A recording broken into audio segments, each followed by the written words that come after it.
Hello and welcome to the Lionsgate 888 portal. Pick a card reading. Was a big, this portal was big, this one, because not only was it on 8-8, but 2024 is the year of 8, so we've got triple eights here. Now, the reason why Lionsgate is significant is because it links in with the brightest star in our sky, and that is Sirius.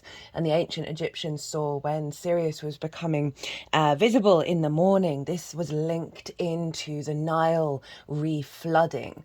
And so there's this energy around regeneration, renewal, a new cycle of abundance and fertility. You know, it's with the sun in its own sign, at its peak of its power, of visibility, of connecting to our divine union with Source through our heart, which is ruled by the sign of Leo. Regulars, you know, if you've watched the last couple of transits, you know, I've been going through a difficult situation where my cat disappeared. Haven't seen her since the first night that she's gone, in the lead up to the Leo new moon, which is very much linked into this portal. And that felt like a big closing out of a karmic cycle, because a very similar thing happened to me in my 20s. I've had a lot of big parallels of old cycles showing up in the lead up to this portal. It's been quite difficult. It's been really quite difficult. But the shift on the day, which was yesterday, which was Thursday, Jupiter's day, the day of the portal, the peak of the portal itself, an energetic shift just came into place where I was able to step into a broader perspective and really feel that in my body. The messages that I've been getting from my guides in regards to the difficulties that I've been going through is almost like an apology, but saying there's a massive portal, and this is what needs to happen in order to walk through it and transform. So we've got this big energy linked into the brightest star in the sky, right? A luminary, divine light. It's a binary star. It's got two stars. Polarities have been showing up quite a lot. I've been talking about timeline shifts and this just feels quite phenomenal in its energy. We've also got a lot of conflict, a lot of chaos going on in the world, and how difficult it is on the collective and on a personal level to step through our heart and really allow that to open. I've been getting a lot of messages around cracking open my heart space. So I really wanted to do a pick a card reading for this portal for you all. I love these pick a card readings. They are quite phenomenal. I don't read any of the cards. I go in just as blind as you do. And it's always fascinating to see how the messages unfold. So first up is pile 1. Right, so you want to tap into your intuition, tap into the energy of what's going on in the cards. I've used all the same decks for every pile, but there's been they don't all have the same amount of cards from the same decks, right? So there's been a lot of double cards from different decks showing up, and this is Pyrite. And I just looked in my crystal book and to put the bookmark on it, and it is in the sign of Leo. I'm not fully up to date with all referencing of crystals to astrological signs, so it was fascinating to me that 2 out of the 3 crystals are Leo crystals, and one of them is Sagittarius, which is a fellow fire sign. So this is Pyrite, otherwise known as Fool's Gold. For pile 1. We have Lapis Lazuli for pile 2. This is the Sagittarius crystal, which is obviously the collective fire sign, so I like that we've got some collective energy coming in. Pile 3 is Danburite, and this is often called I think it's the Buddha stone. I will talk about these in the each of the readings. So those are the 3 piles. Now just tap into your intuition, what your instincts are telling you, what your spidey sense is. Maybe you had a thought pop into your head or an emotional response. And I'm just going to be quiet for 8 seconds while you tap into this energy.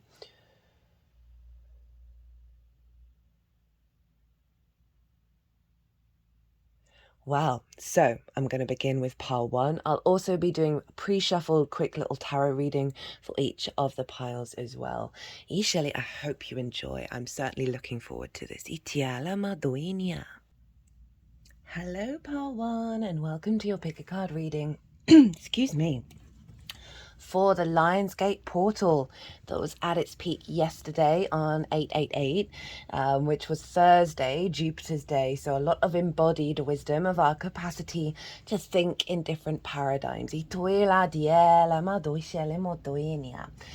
So you picked pile one with the pyrite. I'm going to read the pyrite message at the end of the reading. It'll be interesting to see. I always like doing that. I always like going in blind and leaving things till the end to see it all tie together, because it's just quite a magical experience. And then we've got some tarot cards, and for the what's being released with the old what's being released with the old cycle. What have you learnt from that? What's the intention of this Lionsgate portal, and then how to work with that intention. So those are the tarot cards. Now, as I said, I go in blind to these things, so we're going to go through these oracle cards and see what other channeling and messages want to come through as we do so. And so all the decks in the description box, as always. And the first card up is, I don't often use this deck. There's a lot of cards in this deck, so it's almost impossible to shuffle. And this is the Lemurian Star Child Oracle. I've used a lot of cards that have references to the stars, as this is linked into the rising of Sirius, the brightest star in our sky, and how that's linked into renewal and fertility and abundance. But it is this element of releasing an old cycle and moving into the new one, because in ancient Egypt it was linked into the coming flooding of the Nile. And the first card up that we have with this pick a card reading is healing. It's the number 6. Gentleness of love, realignment, transformation. If you notice here, there's a square as well, and obviously the pyrite that I've picked is in a square formation, and squares represent stability, right? The sense of structure, a grounding energy for you to build from. Itiala diishalima otoinia dielama itiania. Diana. Other keywords for this card are receive and clear. In times of great suffering, many natural healing abilities activate to bring back harmony on a personal and collective level. Your cosmic gifts are activating, and great healing is on your path. In the Lemurian Eden, healing was very much part of everyday life. The Lemurians worked with the elemental and crystal beings, with dragons and fairies, to bring energy essences into the cells of the body. Dolphins and whales were called to bring in flow, and they used the bird tribe's perspective to view conditions from a higher altitude. I really like that combination. If we think of four of the 4 elements, the sense of structure, that they're bringing all the elements into the healing modality. So there may be something around that you may be called to start working with the elements, working with the 4 points, north, east, south, and west, and utilize that in your healing process.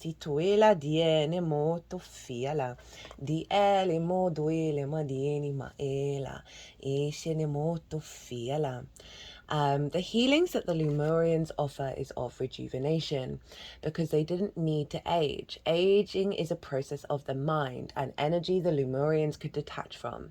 Through light language, hello new viewers, I've not been mentioning so often, I channel multi-dimensional energies through my body, both in the form of physical and vocal light language. So it's interesting that that's come through. They could access the multi-dimensional mind, which is always vibrant. They're just sort of moving this around the head and now over the body. Back to the head again. To the crown. Do you find residues and energies of the mind that come up? The deep wounds that you might feel only exist within the mind, and to the Lemurians, they are already healed. Atom, it, atom, dom, it, oot. I put my finger on the heart. Itiale, Leo rules the heart. Itoet, inyat. The diseases of the mind don't represent your true nature. They are symptoms of the pain of humanity's old paradigm. See yourself and the whole world as completely healed now. You open up to healing when you let go of the weight of the old paradigm, when you start to see other possibilities. Would you like an energy essence for an ailment? Allow your guides to bring it to you now. They're doing work around the throat chakra. Obviously, Mercury's going to be retrograding into Leo.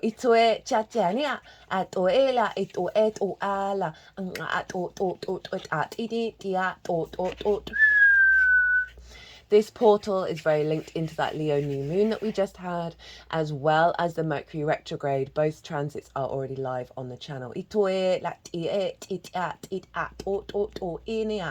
Because they're wanting to show you what you need. Lemurian guides, Pleiadians, or Archangel Michael gives you an intuition now, a subtle symbol or impression. Let your thoughts make associations that lead to the energy elixir that will bring healing for you. I'm just going to pause for a second to let that sort of come through if any of you are receiving messages right now. They're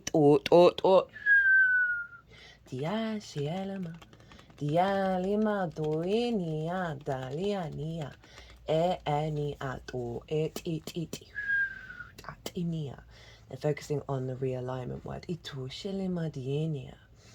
Diseases are often underpinned by beliefs of the mind. Do you find a particular thought that undermines or sabotages? Let your guides bring you an energy essence to relieve you of the pressure of this belief. It could be a positive thought or feeling, a reminder of an healing energy. These two are energy essences on a very subtle level. Are you attached to karmic relationships or soul contracts of some sort? That Leo new moon happened at the same degree but further along in the minutes, beyond the degree and minute that Venus ended her retrograde in the sign of Leo last year. There's been a lot of energy around relationship dynamics that's also tied into the Mercury retrograde, who Venus was conjunct at the time of the retrograde itself. An energy essence of an extremely subtle vibration is now brought to you by your guides.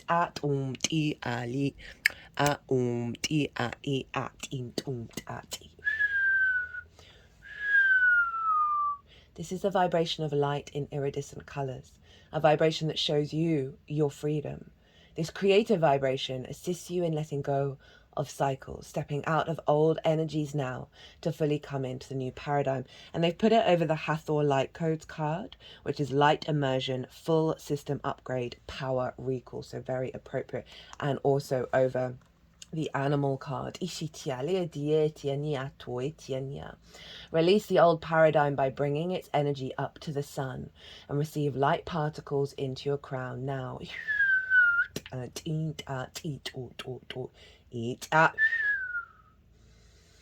These source vibrations are clear and pristine and bring in the energy of new Lemuria. Let your pineal gland and your higher heart activate so that your natural healing abilities manifest. When you start healing, the unknown becomes more and more known to you, more and more comfortable. Receive gentle healing through touching those places where you feel pain, through using your hands for healing. Use gentle sounds, soft music to bring your body into a state of healing.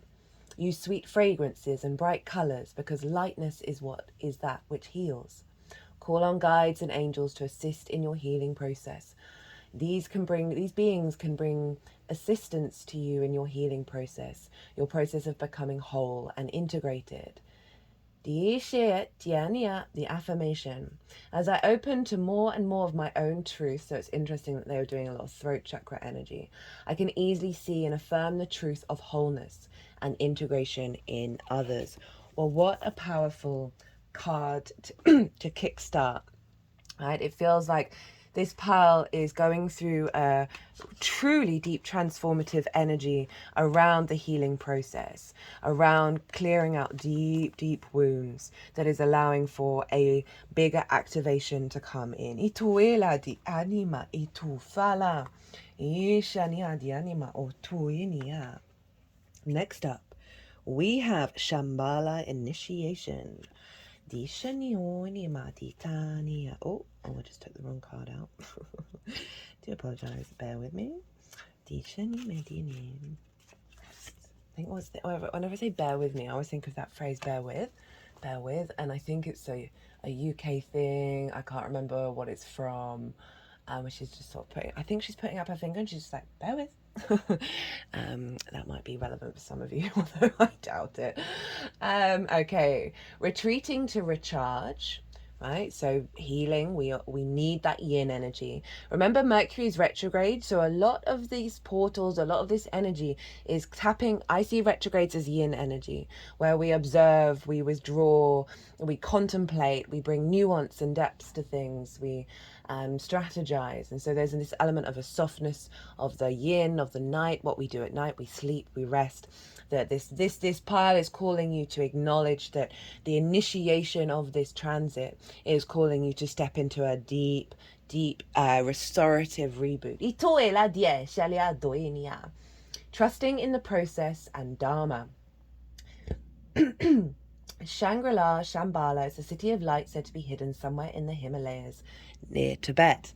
According to theosophical teachings, this etheric retreat is where we can come into contact with some of the greatest spiritual adepts and enlightened teachers and divine masters to ever walk the earth. In Buddhism and Hinduism, Shambhala is said to be the home of the god Shiva and of the Buddha. Now, Shiva is deemed to be the destroyer, part Brahma, Vishnu, Shiva. They are the three aspects of the divine, of the creator, the sustainer, and the destroyer. But the destroyer is kind of like mutable energy, cardinal, fixed, mutable. Italia, doi, shinia. That Shiva transmutes pain, drinks poison. It came through in the oracle reading for the Leo new moon. There was a particular card that referenced this. That Shiva drinks the poison of the earth and transforms it into nectar, right? Through this sense of transformation, this sense of destruction, new life comes through. Mount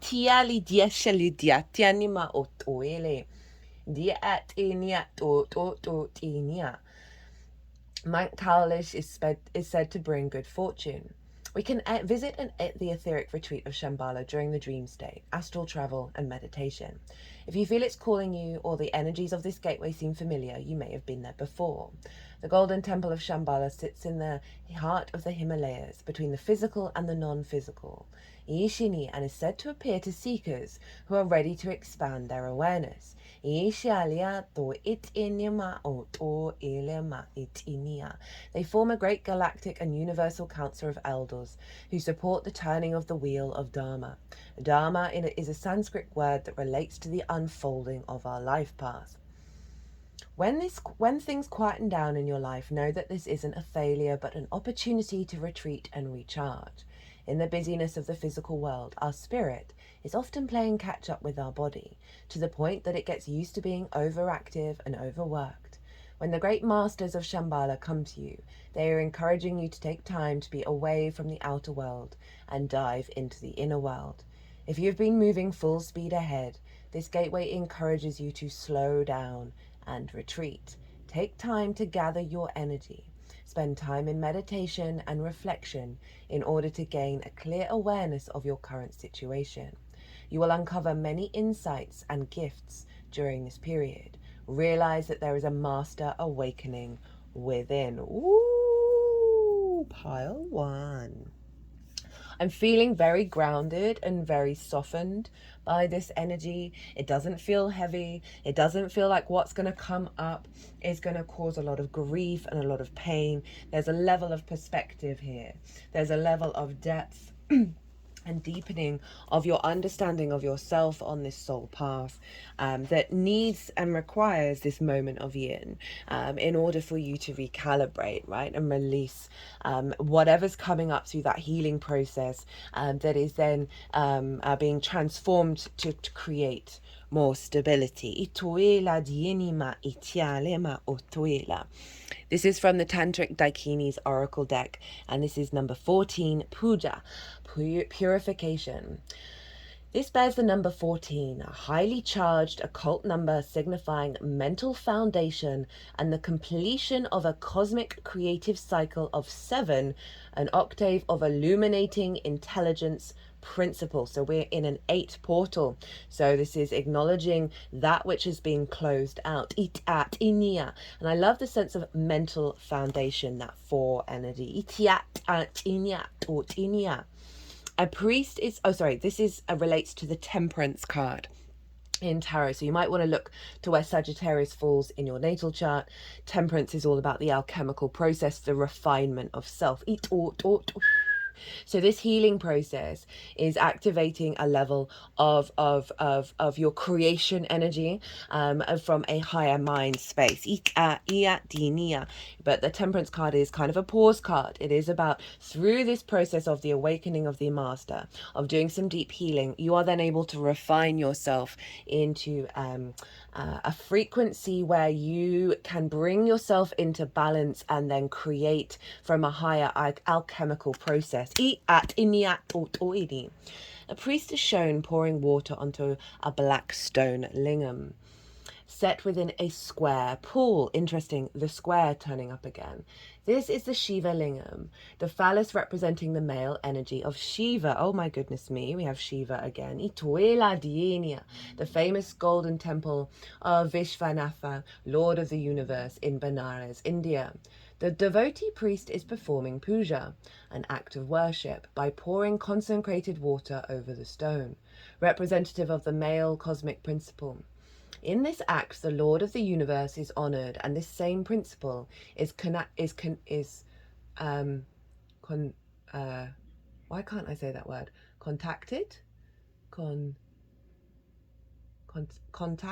contacted with the self, within the self.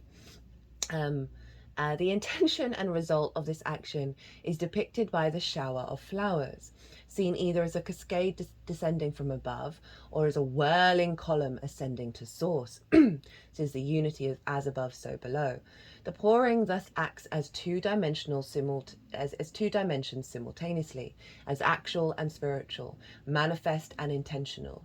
The intrinsic magic of this act is the absolution of the past, the commitment to the present, and its reverberation into the present. So again, highlighting this energy of a closing out of certain wounds and pains and processes from the past, that is then freeing up your energy in the present, that's bringing in this in. With such concentration, the immaterial can materialize as the fruit of experience. The divinatory meaning, absolution, the purification of the self by selfless action, dedication of all action to the higher source so that all such action can become one's sadhana, an act in which one is conscious of the spiritual nature of all the parts. Elevation of the mundane and temporal to the divine, to make a practice of self-disciplined action. Humility, adaptation, the development of the will along a spiritual path. The fruit of such endeavor, therefore the harvest of that. Ooh, powerful, powerful stuff here. I'm just getting a very wise, strong understanding of the polarities of the universe, of the alchemical process, of the unfolding of the soul's path, and your preparation for that. Eat.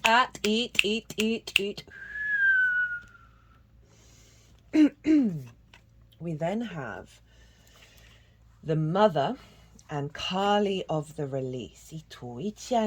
This is from Kim Krantz's World Unknown Archetypes deck. The the mother, the great mother, the feminine, the source. We begin our archetypal story with the mother's love. Through her sensual, fertile, and life-giving energy, all creation takes form. Regardless of our birth story, each of our hearts beats for the first time in the warm wound of the wound. I said wound. That's interesting.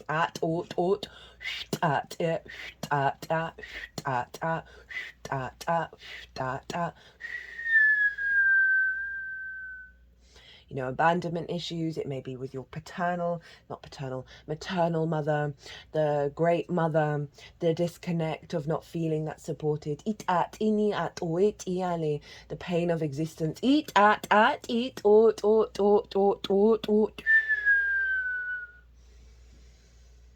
of our hearts beat for the first time in the warm womb of the mother, where she offers resources from her body for the building of our own.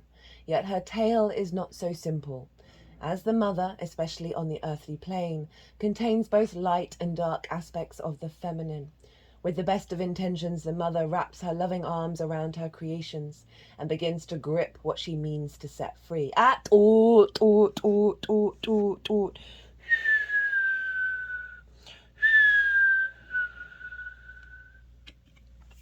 Caleb Gibran, who is a Sagittarius rising, linking into that Sagittarius, has an amazing poem about, I might go get it actually, I'm going to go get it, about the parental-child dynamic. And that isn't just with literal children or your literal parents.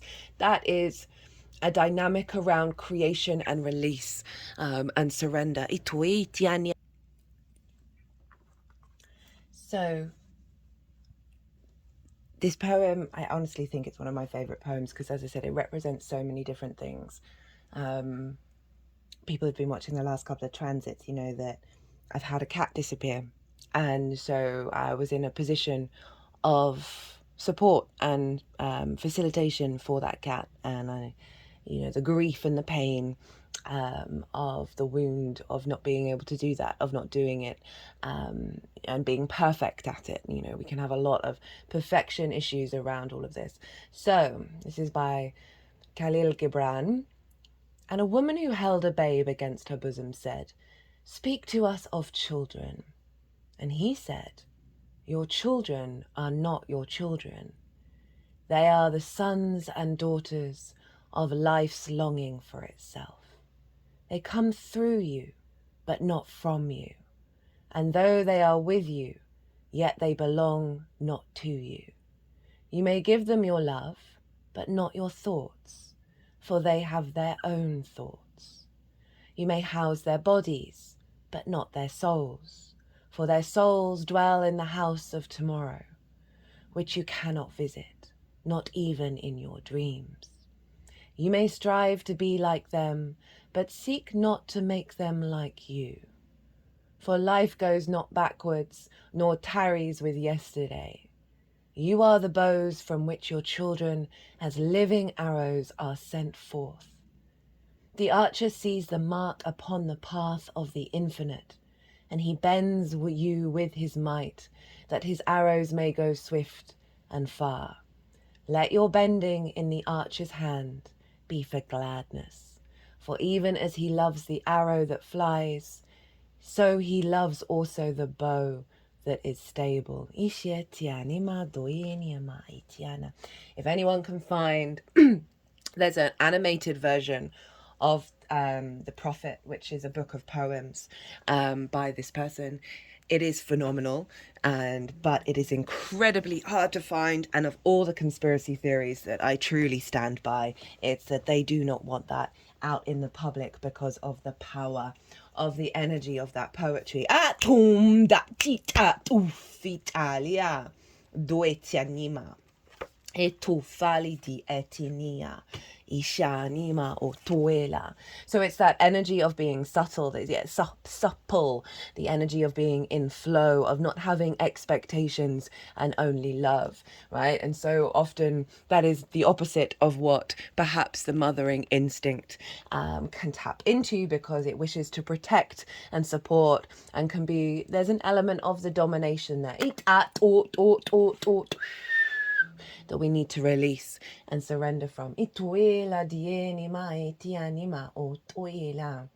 Dienima. The mother both nurtures and prohibits growth. She gives yet clings. She creates yet restricts.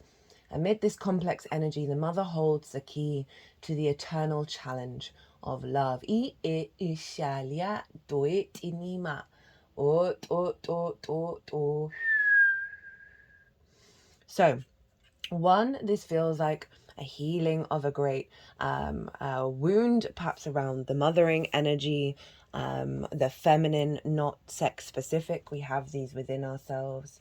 The capacity to nurture and love thyself, ituila, and help like really nurture your healing process. There may be a restriction there that's coming up that needs to be released, where you can tend to yourself and care to yourself in the most profound way, as well as any wounds around gripping and holding on, and there's an element of suffocating.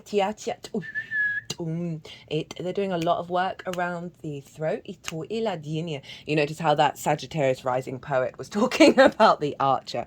I absolutely love it. But it's also highlighting your capacity to reconnect to source, to the divine matrix. In this process of this yin exploration of I was about to say release, and my eye caught that again. I'd forgotten that's what that was called. Itiat inyit. So now we have Kali. Ishiit inya. The word for this card is healing. You can't make it up. The affirmation: I sit in the void. The divine matrix, the quantum field, the void is often deemed to be a feminine energy, the mothering energy, what the universe comes from. It at ini, and see my true self. I am healing. It oila. We can all feel weighted down in life, and this card is your message that past experiences, society's demands, and unrealistic expectations by yourself and others, perhaps the mother figure, have twisted, torn, molded, and shaped you into an essence that you can barely distinguish as you.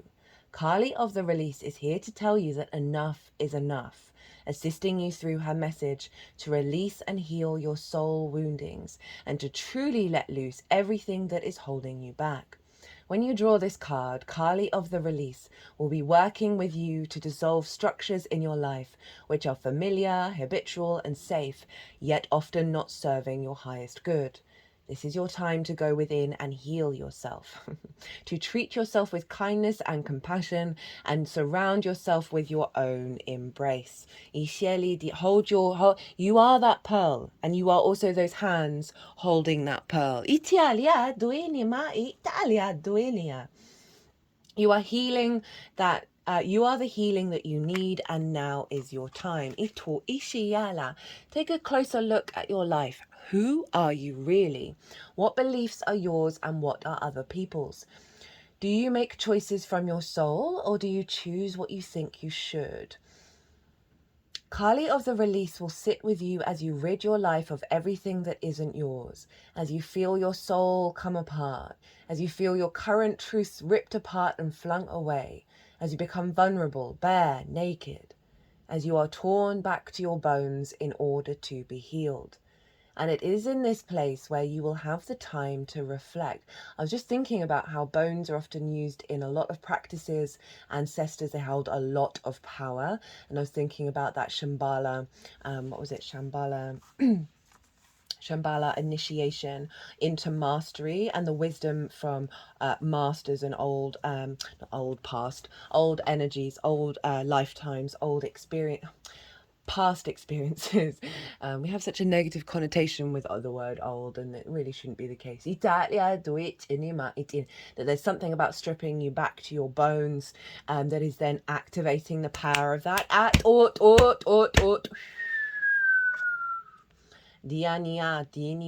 And it's in this place where you will have time to reflect. Who are you, really? And you will heal. And as you bind yourself up again, ensure that this time your reality is aligned with your inner truth. Again, that throat chakra work. It's time for you to arise as the true divinity you are. Heal yourself. Treat yourself kindly. Put yourself at the top of the pile. Worship yourself, have luxurious baths and nourishing food. Realize your gloriousness and heal your body, mind, and soul in every way because you deserve it. Ita tinima itinia.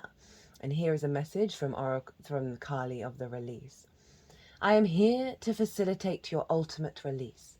Sit with me in the stillness, with the wind whipping around our faces, and feel your emptiness. Feel your void. Feel your absolute essence. Know that this is truly you. Know yourself, and then begin from this place to bring ultimate healing and worship as you build your true essence into reality. Whoo! Well, that is quite something. Now, for some of you, I feel this is before the portal, right? And then this is the portal and what's coming through. It's all going to depend on your cycles, your frequencies, and all of that. And I'm not saying that to judge or shame. We often, even though we've gone through a lot of that, we'll still have some of that to do.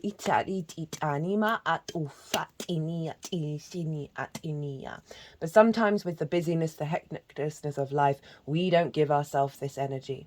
We don't tend to ourselves and nurture ourselves knowing that it's going to serve us in the long term.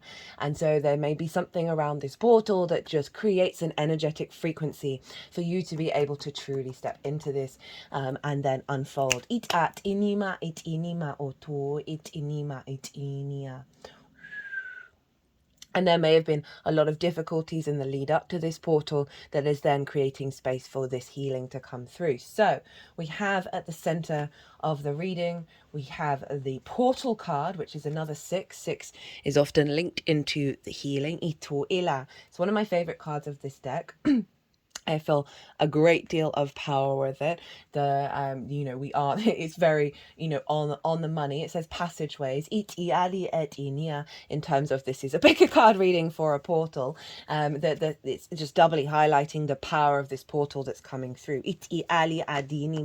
Now that pyrite was at the center of the portal and is now at the passageways, and we'll link that back in. So I just have to pause. I've got a tickle coming up. Sorry about that. So I'm going to read the animal card. There's been a very similar card from Kim Krantz's other deck, which is here, come through in the Leo New Moon Oracle reading, as well as, I believe, one of the pick a card readings in the Mercury retrograde, because we're allowing our capacity to step into this. Right, we're taking down the rigidity. If you think about the lion is obviously a animal, right? One of the animal zodiac signs. The power of our animal nature, that we are here on this planet, the more that we embrace that rather than reject it, the more we're in alignment. The beast, the wild one, the she-wolf. We are mammals. The hair on our chest and between our legs reminds us so. We try hard to deny our unrefined animalistic nature. Yet through this archetype, we tap into power and direction. Activating the animal within means reawakening our relationship to nature in the most broad and embodied sense. Drinking from waterfalls, roaring at the moon, opening eyes underwater, eating berries from the vine. The life force of our planet begs us to set down the devices, the constraints, and the social constructs, and remember the warm blood that pulses through our veins. The animal longs for breath, food, procreation, and physicality. It wants soil under our nails and starlight on our skin. Itat inima otoini. If all this sounds terribly unsophisticated to you, take note that it's said that when the Buddha became enlightened, he roared like a great lion. Itat o fatinia. What o fat it.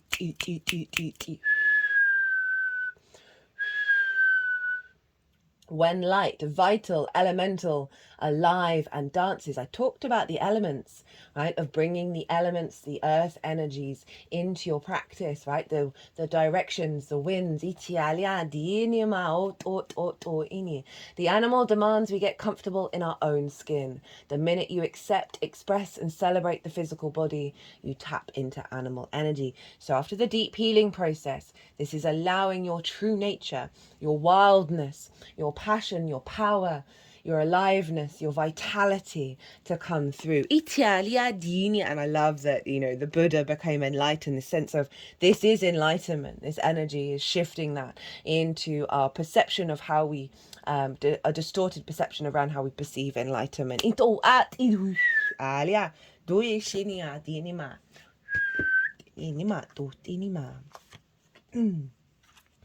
Hathor light codes. Light immersion, full system upgrade, eat, power recall. Hathor, also known as Het Heru, which means house of Horus, is an Egyptian cow and solar goddess associated with the sky and fertility. So we've got the sun coming in and the fertile nature of your being. We're thinking about the Sirius energy. It is about the Nile being flooded again and for fertility to come and be restored. Worship of this enigmatic figure goes all the way back to the 3rd millennium BCE. Hathor is easily recognized in Egyptian art, for she often wears a sun disk on her head. So I love that we had reference of the lion, which is Leo, and now the sun, who rules Leo, obviously, is held in place by 2 horns related to the cow, sacred symbol of motherhood. Oh, hello. She is the divine consort of the hawk-headed deity Horus, allowing her to bridge this world and the cosmic realms and bring in the infinite light of the sun. In this gateway, Hathor is the figurehead of the intergalactic race of beings called the Hathors. There's a good chance that the ancient Egyptians were in touch with this divine race, as evidenced by the many Hathor pillars at the temple of Dennera.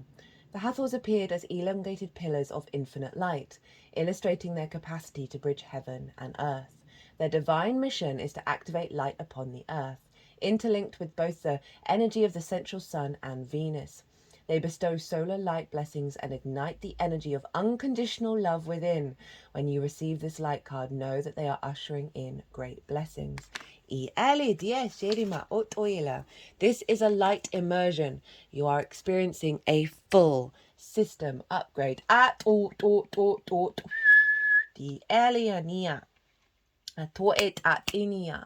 The infinite solar light of the Hathors is surrounding you now. This is a time of expansion and excitement.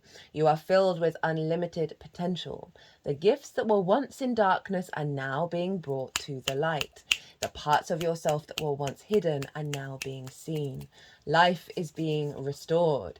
If you have been experiencing sluggishness or tiredness, this is now being washed away. Something ancient has awakened within, and you are remembering why you are here. Welcome home to your light. So that's tied into awakening of the master energy. Ite alia. Di shatinima etienima. Etienima et.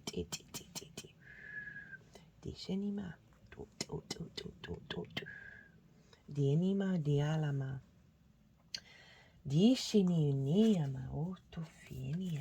So we have, how are we doing? Not too bad. Ether and matter. This is dolphin. Spiritualize matter. New life sparkles bedding in the light. So number 1. So we've got a 10. So initiation happening. Spiritualized matter, new life sparkles bedding in the light. Holistic integration, light in density, so bringing that light into matter. Travel dimensions, non-judgment. I am ether in matter, I am matter in ether, I am one with all. The dance between ether and matter tells us about the bringing heaven on earth, Italia. Even when this birthing process is painful at times, we are invited to be a conduit for etheric light by receiving light blessings in the physical realm. So, you know, like I said earlier, this mothering energy has different strands to it, but it is the birthing of self, right, into this new realm. You're getting the support from the Divine Mother in this process. We're invited to be a conduit for etheric light by receiving light blessings in the physical realm. The dolphins help to weave Lemuria into existence by traveling between different dimensions of ether and matter. The ocean carries many secrets of dimensional travel that the dolphins master. They bring sacred codes from the cosmic heart source and deliver them to the physical realms, simply by being completely in the flow.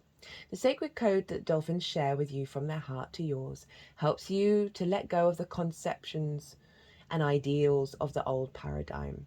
Do you feel the need to be perfectly balanced between ether and matter, between spirituality and grounding? Let go of the linear mind. Find your playfulness to master the dolphin code of ether and matter. Dive deeply. Do you see what that says? Jump into the sky, play and take a chance. The baby dolphin in you is invited to incarnate on our planet through joy and play rather than rigidity. Didn't you feel earthbound if you grounded yourself in the ways of the old paradigm? The tree's roots are beautiful, but you don't need to be grounded in a way that limits your movement. Now you are finding your ground within through weaving your highest truth, into your multifarious experiences on earth, like a dolphin weaving their path in the ocean. All of you now is swirling in a vortex of light, each bubble bursting, bringing a spark of transformation. Dienima, perhaps you feel your inner child coming forward for healing. Invite this one with all of its aspects to come home now, to rest in the arms of the ascended Mother Gaia. Show this one the safety offered by your family of light, so that they can fully incarnate on the new earth. Dienima Dienia, the dolphin code of ether and matter, shows you how to spiritualize the physical by bringing light and healing into it. The dolphins swim in a particular pattern. Their tracks are signs in the language of light. If you have felt ill, can you allow this loving support? If you are healthy, can you receive the etheric light for yourself and others? New life is the result of this interplay between dimensions, this cosmic flow. Doesn't it feel heavy to create a new project with much effort or stress? The dolphins tell you that the greatest creations were made in the flow of oneness, in play and joy. Can you attune to this play, either between ether and matter, or do you feel stuck because you can't see beyond the physical realm? If you feel stuck in the physical reality, allow a Palladian dolphin to assist you.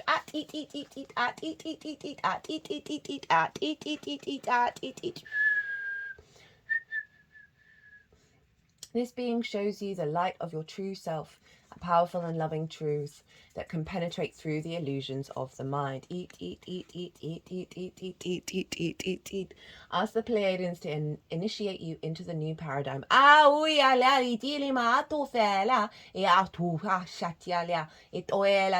transform your life.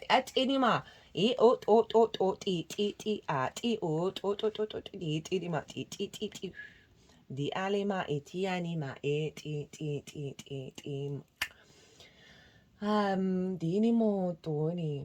the secret of ether and matter can be summarized as non-judgment. Don't define yourself as grounded or etheric. Simply flow with the colors and waves of the moments. You are a universal being, and just like water, you are both in the bottom of the ocean and the clouds in the sky.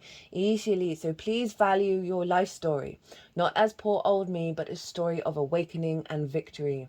Your story is the story of ether, energy of the finest of fine, coming into matter, the densest of dense. Your story shows how far you've come, and it's also an example to others who are awakening.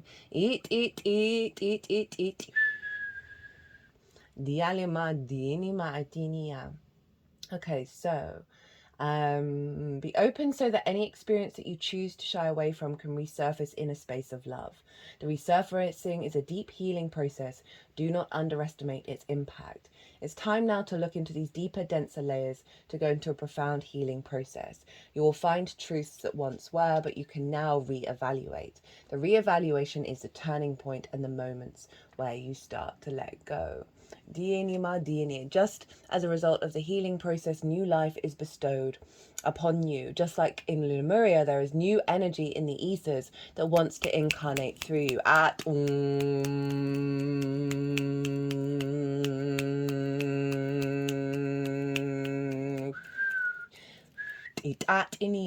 The Lemurians want to assist you in this process, providing a gentle bedding for this new life. Follow the signs from the Lemurians to welcome this new life, whether it be a new project, a relationship, or giving life to a child. Or many, many other things. I rise and dive into the cosmic ways of ether and matter. I evolve and grow through joy, leaving behind the need to learn through suffering. I am creator. I am free. Atum achinia. Etufiali madianima. Utufina. So we have deep diver diving into this new task. Embracing risk, diving into a task, new discoveries.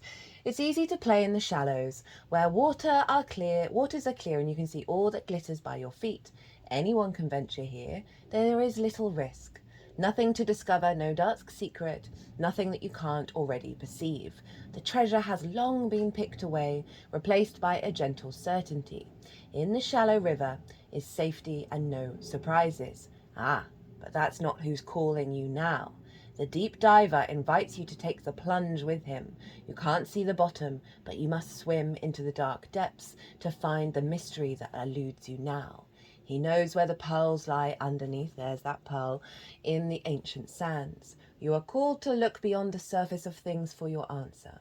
Let your intuition propel you into the water, allowing your memories to swirl around you and your emotions to well up as you face the unknown. Your curiosity will be your greatest guide. You'll surely discover something wondrous to bring back to everyone who is waiting by the shore. But only you will truly know the value of your discovery. Are you willing to do the work? Dive in and make the commitment to see it through, and you will be amazed. Now, this is following the light activation. And so this is you going, you got all this light, but you're going into a space that is unfamiliar. And when I say unfamiliar, it is known to you. Obviously, everything is known. But it's a part of yourself. It's a part of your journey that has been hidden. And you are going into this space to bring that light and reveal it. You know, following the flow, following the intuition. We've got 2 water cards here. And allowing a heightened level of emotional resonance with the inner world of the healing that you've done and bringing it out into your external factor. Remember, this element of non-judgment is the easiest way to get to the blending of ether and matter. Now we have well-being and awareness. So having gone through a deep process of healing, you are stepping into a framework, and it's a 4, right?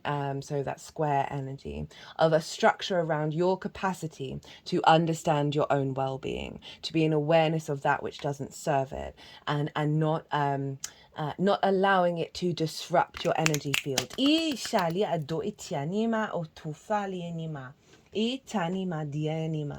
And I also feel that you've got a lot of support here on the unfolding of this portal that's having you more in alignment with yourself. You've got a lot of energy around you that is facilitating the transformative process, right? And really like locking in your capacity to not only take care of your own well-being, but by default then it being available to those you interact with in your practices, in your work. For some of you who are on the healing path, we're all healers, by the way, we just do it in very different ways that are very unique to us, that there's an element of an upgrade around your healing capacity, like your practice, like your skills, We then have Uranus, and this is, I love this. This is awakening, brilliance, individualism. Individualism. When Uranus strikes, we're in for a surprise, not in the outer world, but in ourselves. What wasn't possible before is now possible, thanks to Uranus and its ability to shatter our preconceptions. This shift in perspective or identity brings newfound freedom. Think of that animal roaring loudly, the enlightenment of the Buddha. This shift in perspective or identity brings newfound freedom and opens up dormant energy. I've been mentioning in a fair amount of the transits of there's a new version of self coming through, but it's not new. It's just that which has been hidden. Very much Two of Swords energy in the tarot. That we are having big reveals happening. We've got a lot of squares going on astrologically that are activating, pulling down structures in order to create and manifest in the long term. From our unique perspective. For an alchemist, this may be experienced as a long-awaited aha moment or a sudden stroke of genius. Inventions and innovations are born under Uranian energy. This card may also appear to show us what is particularly unique about ourselves or another. A seemingly random or idiosyncratic quality may end up being the secret ingredient needed in the laboratory. The alchemist knows this radical energy isn't sustainable, and so the work is to show up each day whether or not Uranus strikes. Don't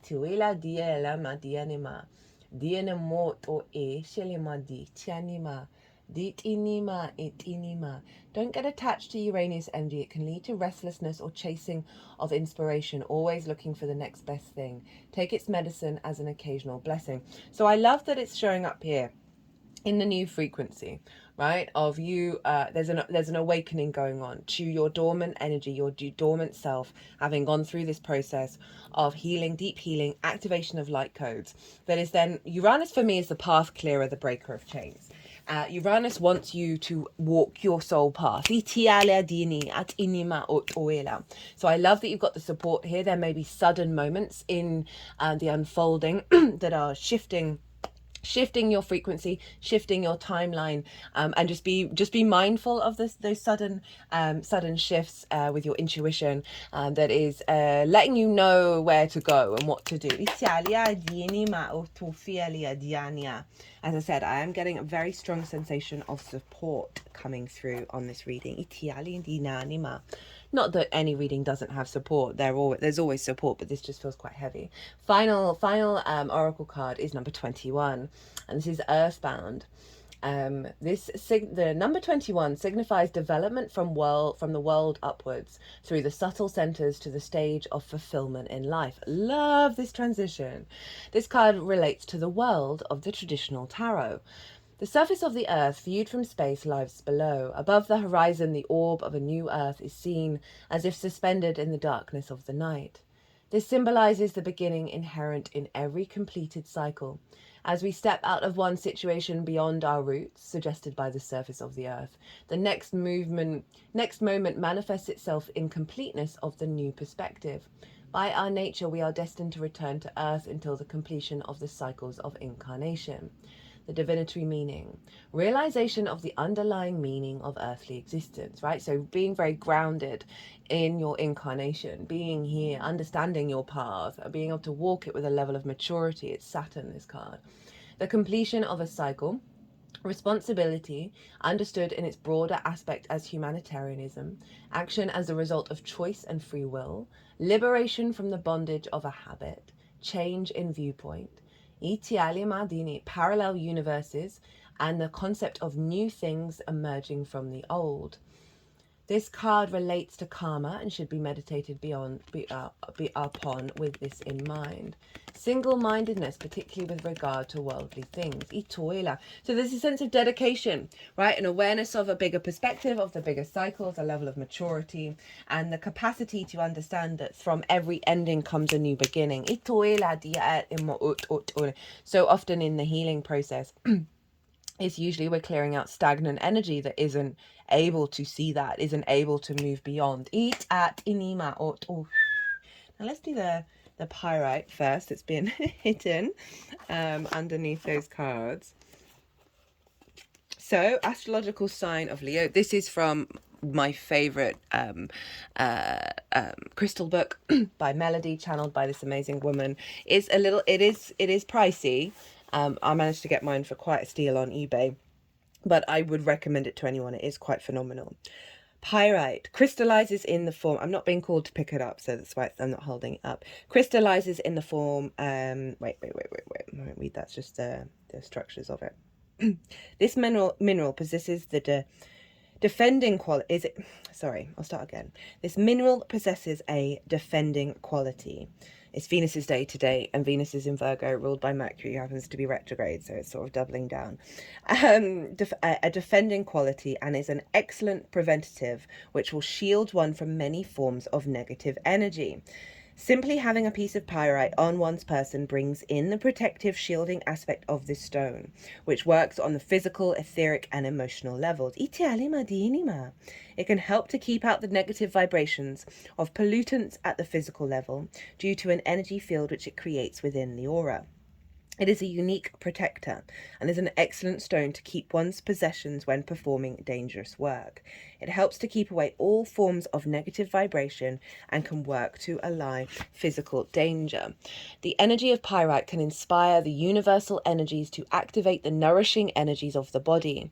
You know, got a lot of healing going on, assisting one in the attainment of the universal state of physical perfection.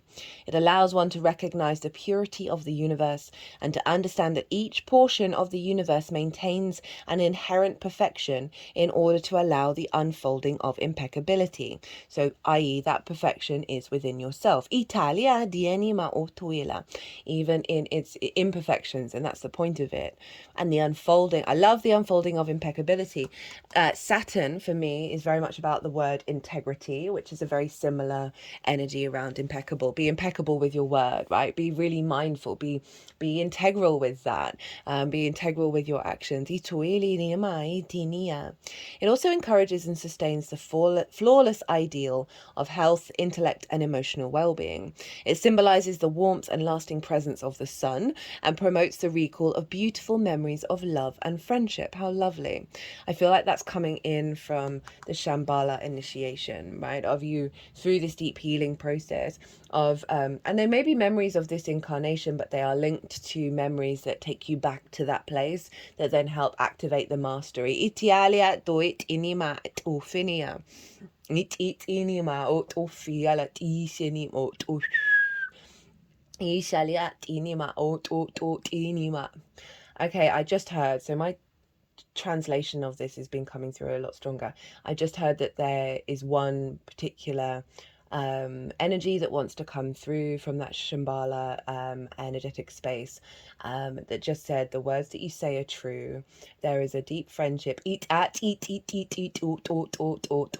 has given strength through many lifetimes. That framework it has not been as accessible for you to access and this is opening up a portal, and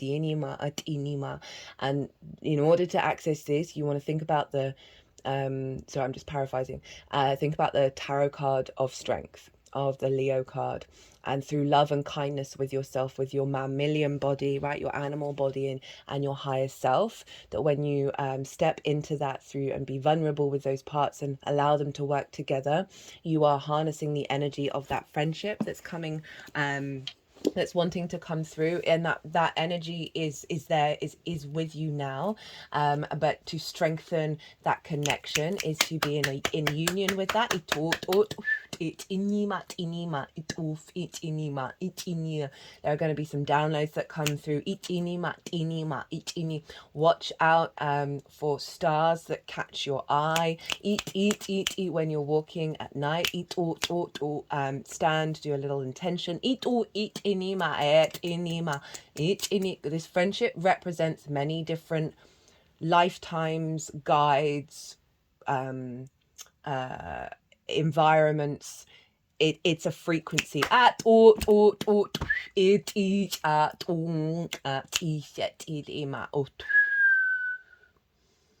anything else you want to say?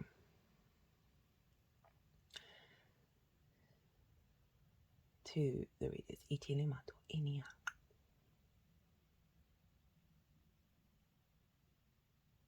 They are opening up a space for the healing.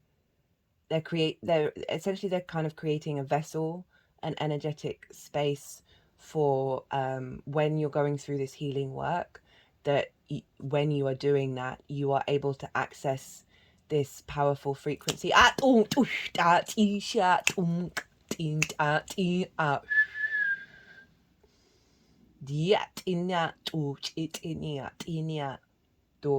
And I'm just asking, is there any specific thing that needs to be done? And it's just the intention.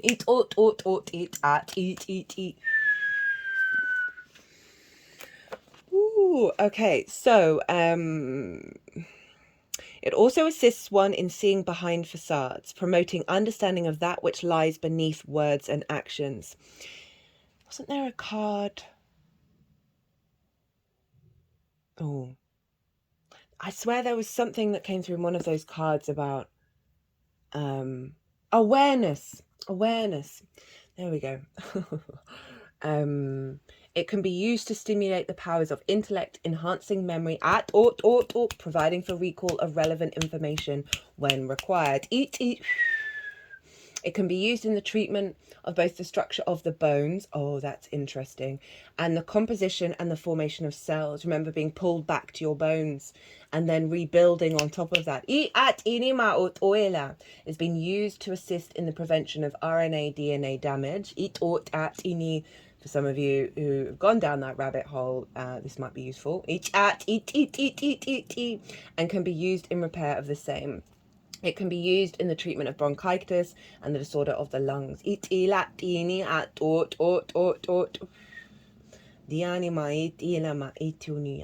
also helps reduce inflammation. There's a lot of healing stuff here. Okay, so that was quite powerful. That hasn't happened in quite that way before on this channel, so my channeling is evolving along with everybody else's. Okay, so this is the tarot.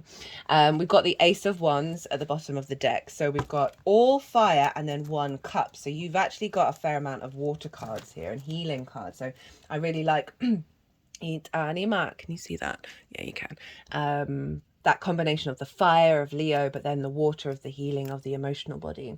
So this is what's been released with the old cycle. What have we learnt? What's the intention of the portal for pile 1, and then how to work with it. So what's being released is sort of the waiting game, right? This is getting the lay of the land, of observing one reality, and really understanding the depth and the nuance of it, right? There's a restlessness to this card, so you may have felt that you have been just in a bit of a place of stagnation, even though you have been in this state of observation. You're bringing a level of nuance that is helping this healing activation, right? Because you may have been doing a lot of shadow work, a lot of reflection on your environment without being reactionary towards it, without because it's kind of a pause card, without that sort of impulse response, rather than it coming from our soul's frequency. It's coming from trauma responses. This feels like you've been really analyzing and being an awareness of what the landscape looks like and why that landscape has formed, right? So often underneath all of that is the root energy, but this is what's being released, is this process of observation, and now you're activating a level of healing and action that is transforming self. So what was been learned? The Knight of Wands.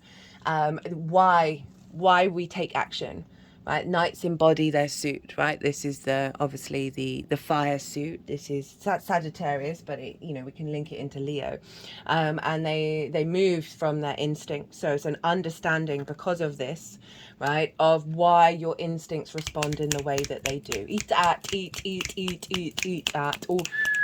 And because of that, because you've created a lot of space, this means that the healing that comes through is even more powerful, because you've done a lot of groundwork here. And then the intention of this transit, the intention of this portal, is the 2 of Cups. And this is about unity, respect, honor, dignity. They are eye to eye. They are equal height, right? They are offering up. They are giving and receiving, giving the cup of love. There's the caduceus, which represents healing. It's also the kundalini energy. We have masculine, feminine, and spirit. This sense of union within yourself, of the masculine and the feminine and spirit in harmony, producing love and producing deep healing. Right, so there's a real sense of coming together of self.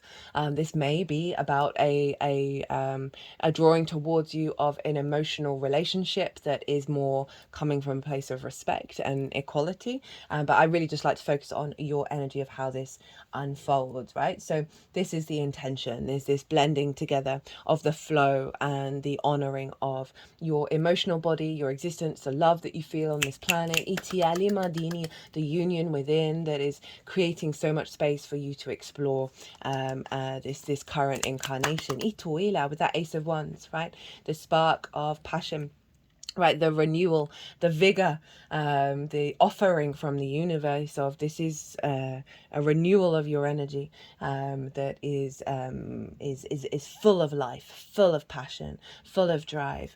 And then how to work with it. We have the Page of Wands.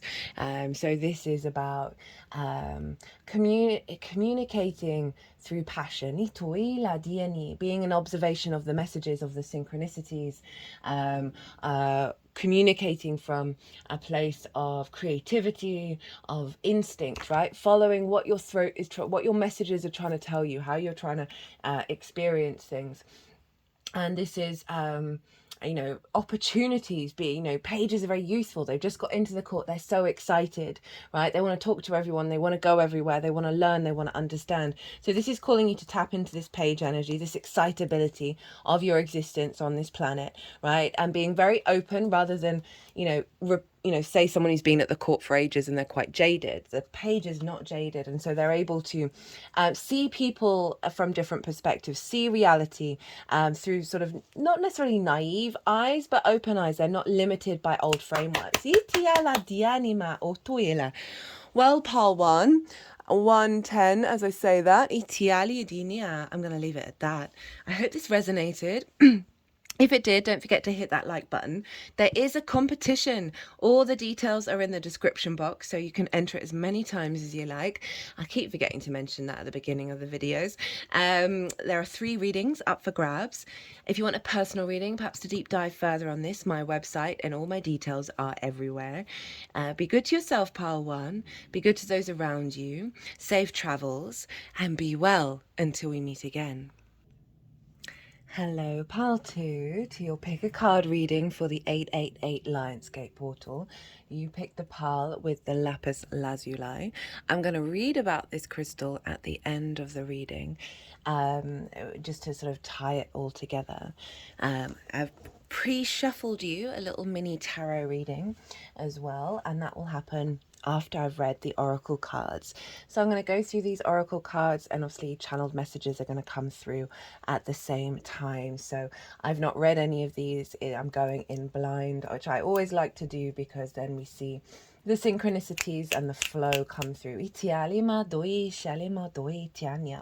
So Pile 2, at the beginning of this reading, we have 2 cards that want to be together. We have Cities of Light, and we have Lay of the Land, Ancestral Wisdom. And this says, Telos, Amanda, Inner Earth, Etheric Retreats, Family of Light. So we've got the light and the earth mountain, and then we've got the ancestral wisdom coming through.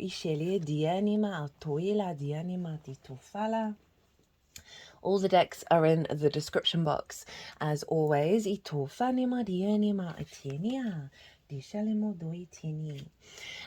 first up is from the Lemurian Star Child Oracle. I don't use this deck very often simply because there are many cards and it's almost impossible to shuffle, but here we go. We have the Cities of Light. Etheric Retreats, Family of Light, Inner Earth Communication, New Earth Potential. I joyfully meet with the Lemurian family in the inner planes and receive their love, light, and wisdom for the new Earth. When we feel overwhelmed with humanity's circumstances on Earth, Inner Earth begins inner earth beings show us the potential for the new paradigm. Receiving their energy of peace, love, and evolution brings us great healing and wisdom.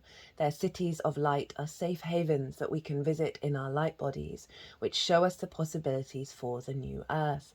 You have drawn this card because inner earth beings would like to connect with you to show your great potentials of light. So fascinating that that's come with the ancestral card as well, which is a bit of a stalker card at the moment. Both in these readings, it came up in all the Capricorn full moon readings. It came up in another recent reading. It's also been stalking me as I use it for my own personal journey as well. Where was I? For your personal life and for humanity. They show you etheric pathways that lead to their cities of light, where you can meet many members of your light family. New viewers, I channel multi-dimensional energies through my body, and it comes through in what you just heard, a form of vocal light language, as well as the physical movements, which is a physical form of light language. This brings in healing, attunement, and activation codes in these readings. Their city of light and their collective of love give you the great inspiration and energetic support for co-creating the new earth. Millions live inside the earth in sacred mountains and deep beneath the surface. Their cities of light vibrate on a light frequency which they amplify through chambers of resonance. Many Lemurians, but also cosmic beings, elemental beings, and other beings of light live in these sacred spaces. Much has been obscured from the Earth's history. There have been many cataclysms, disasters that were caused by ignorance. The Lemurian Eden perished because many forgot their true nature and went on to explore karmic journeys. Each light worker had to choose between physical death and continuing their life underground, which were both valid choices. The Lemurians of the inner earth are very much in a state of awake alertness now, ready to give energetic assistance to the places on the surface of the earth that need a transmission of light. They would like you to take back the energy of Lemurian Eden, putting it in a new light of evolution. They say we have walked parallel paths as light workers. Those who stayed on the surface, we thank for their courage, and we would like you to know that the truth is much more expanded than the reality that you are taught to believe. We ask everyone to refresh their memory, because you are galactic beings. The beliefs of the old paradigm are incredibly flat compared to the truth. There are many cosmic beings and many possibilities have not been revealed to you. How do you think we get light in our underground cities without needing electricity? We don't need human technology because we know how to communicate telepathically and to manifest divine light and warmth. We've had the abilities of manifestation and telepathy from the Lemurian Eden, but we have developed them further in the cities of light. We ask you to expand your consciousness to receive our energy, which can propel your own evolution forward. We ask you to join us in the co-creation of our reunion with humanity, which, although in future linear time, is already happening beyond space and time constructs. Ituila dieni ma itiala. Diale ni adinia. I embrace the high vibration of the mountaintop, finding peace, perspective, and etheric portals to my family of light. Through these portals, I arrive in healing chambers of light within the mountains.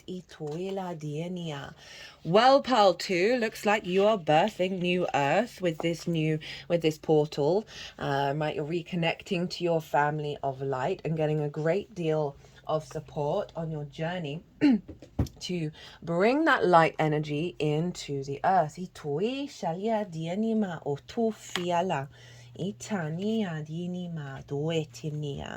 And it's calling you to open up your perspectives, right, of seeing different possibilities than the matrices that we are currently in. Lay of the land, past lessons, being well informed, ancestral wisdom. This is from the Shaman's Dream Oracle. There are times when you're meant to discover and explore new terrain in your life, even to be part of a wave of change. This is one of those times, and what you're contemplating is perhaps new to you, but others have laid well-worn paths and left wisdom for you to rely and reflect on. This is so you have a better understanding of the potentials and possible pitfalls on your journey. When you know the lay of the land, you are better able to fully experience what is being offered to you. This is a wonderful time to seek a mentor or good advice from an expert or elder. Speaking of which, well, not really. There is a competition. I keep forgetting to mention this at the beginning of the videos. All the details of the competition are in the description box. And there are 3 readings up for grabs. So that might be something, you know, that you want to enter to get some sort of added wisdom on what's coming through here. Not that I'm saying that I'm an elder, although I may be older than some of you watching. Where are we? That way you'll be able to meet life's opportunities and challenges well informed. Knowing you have a map, now you can be curious about what else is here. This is a path that promises success in all areas. Where others before you have dared to tread, you will discover the treasure they have left behind for you to make your own. So it's highlighting the fact that this is a new path for you. This is a new journey for you, a new part of your cycle.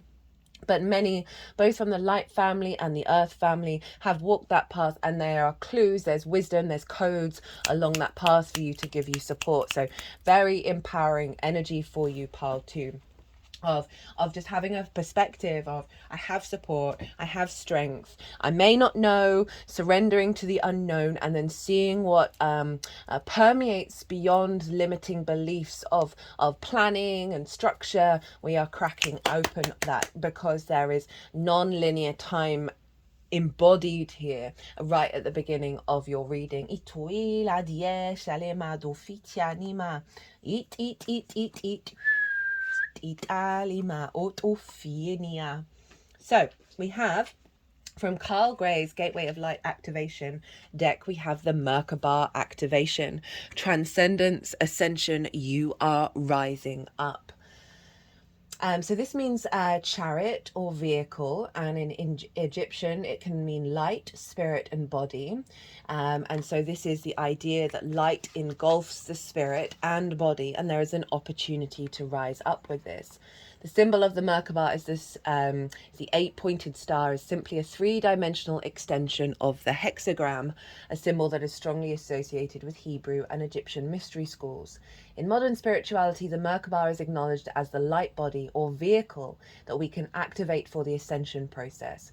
I feel like this is, you're activating this, and you are walking your path with this surrounding you. So there's a level of protection and support in your ascension, not only from these light and earth ancestors, but also from source, of saying no, you're being protected at this time as you walk this very powerful path of bringing in the frequency of New Eden, right? Of being here on this 3D realm, creating from a higher perspective. It's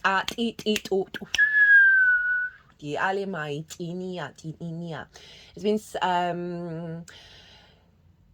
the star spins at a great speed, creating a sphere of unbreakable light around you. This sphere of light can help you move between the dimensions. While, very perfect for the new earth energy. While we're having the human experience, it creates a portal into the divine matrix, so that we can connect with guidance and walk the path of light. So again, all of these very much in alignment with one another. You are raising your vibration and becoming magnetic to the presence and wisdom of light. You are in a space of ascension. The ascension process isn't about leaving this incarnation or dimension, but about finding harmony within it.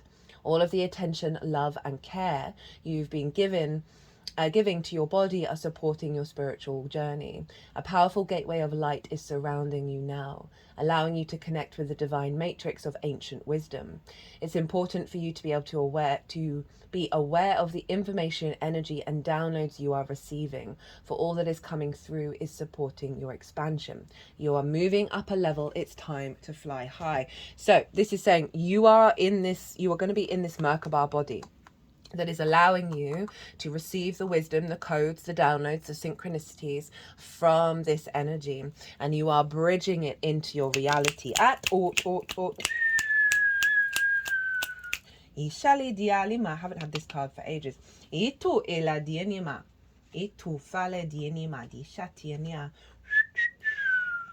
So here we have the Rainbow Bridge. This is from Kim Crance's The Wild Unknown Archetypes deck. The connection, the link, the gate, very appropriate for Lionsgate. Bridges are built to connect two worlds. They create flow amongst us to travel between realms, ideologies, personalities. This archetype is the gesture of acceptance, of saying yes rather than withdrawing, separating, and saying no. Very strong energy around not giving up on a different matrix other than the dense fear matrix. And so it's so easy if you've gone through some difficulties, both on a personal and being an awareness of the collective energy, to be able to hold that energy of New Earth, that frequency of all the dimensions in one place, and that perspective, and having us going inward and separating ourselves from our experience of finding joy and love and the light radiating from our heart, which is the Leo energy. So I love that this bridge is coming up to help you move beyond that. When we cross a bridge to an unknown land, we are led magically into a new reality. We open up to otherness. Healing and communication are made possible. We enter a state of curiosity, wonder, and learning. The Shaman, for example, creates the bridge between the everyday world and the sacred. This card asks us to study the connections between the seemingly disconnected parts of our lives, which are probably very much synchronicities and clues from the ancestors and your soul family, relationships, ideologies, histories. Remember that a bridge cannot be forced. It must be made with love, or its structure will not withstand the inevitable weather of life. When light, acceptance, magic, communication, right? So you've really got a bridge of communication between your hands. Hands are very healing. Hands are Gemini, linked into communication. New pathways, new neural pathways. They're just moving around the head. Of being able to pick up on the whispers, the clues, the synchronicities. Dialima, dienima,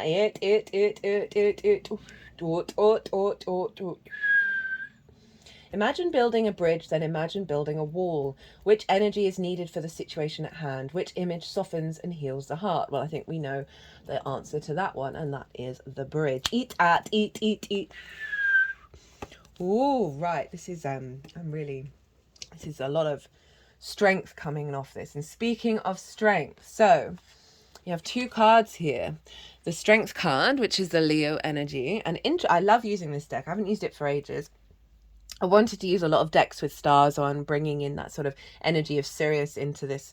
And it says telepathy underneath it, right? Intellect, intuition, animals. So there's something around the power of your Leo energy, getting very telepathic, right? Being able to intellectually attune to your instinctive, intuitive energy, you know, that a mammalian animal body within yourself is also a number 8, which we are in 888. Eat. You know, if you think of the strength card, it is our higher self, our higher mind, with our mammalian instinctive energy, and they are working together. They are being vulnerable together. So there's something around that practice of playing around with the bridge, with connections, and maybe doing a meditation with the Merkaba, stepping into your light body, and bringing in the intention of connection, to blending that higher mind with the instinct, so really strengthening your telepathy. And then we have vibration, positive action. So this is activating a cycle of you seeing that new earth, right? Not necessarily seeing or not necessarily feeling the resonance of the heavier matrix. It's not that you're not involved in it. It's not that there aren't situations that are happening, but you're kind of like, oh, I realize that's an illusion. I realize that it's part of the process, but it isn't the dominating factor anymore.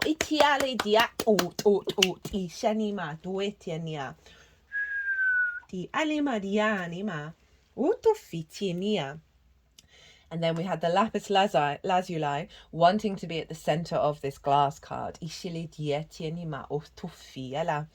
is from the Wild Unknown Alchemy deck. Transparency, focus, seeing, right? Love that's following this. Glass transmits a sacred exchange between the alchemist and their work. Through the glass vessel, the alchemist sees their work and their work sees the alchemist. So again, the bridge of connection, of communication. Everything is information in the universe, and then therefore everything is cause and effect around that information communicating with each other. What was once clouded in confusion becomes focused.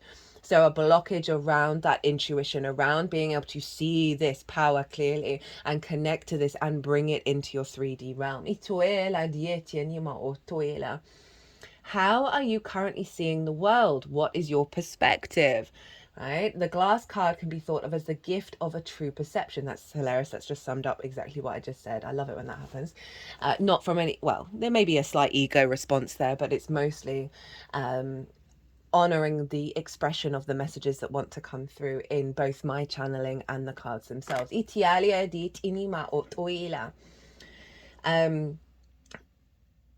going to read. The glass card can be thought of as the gift of true perception.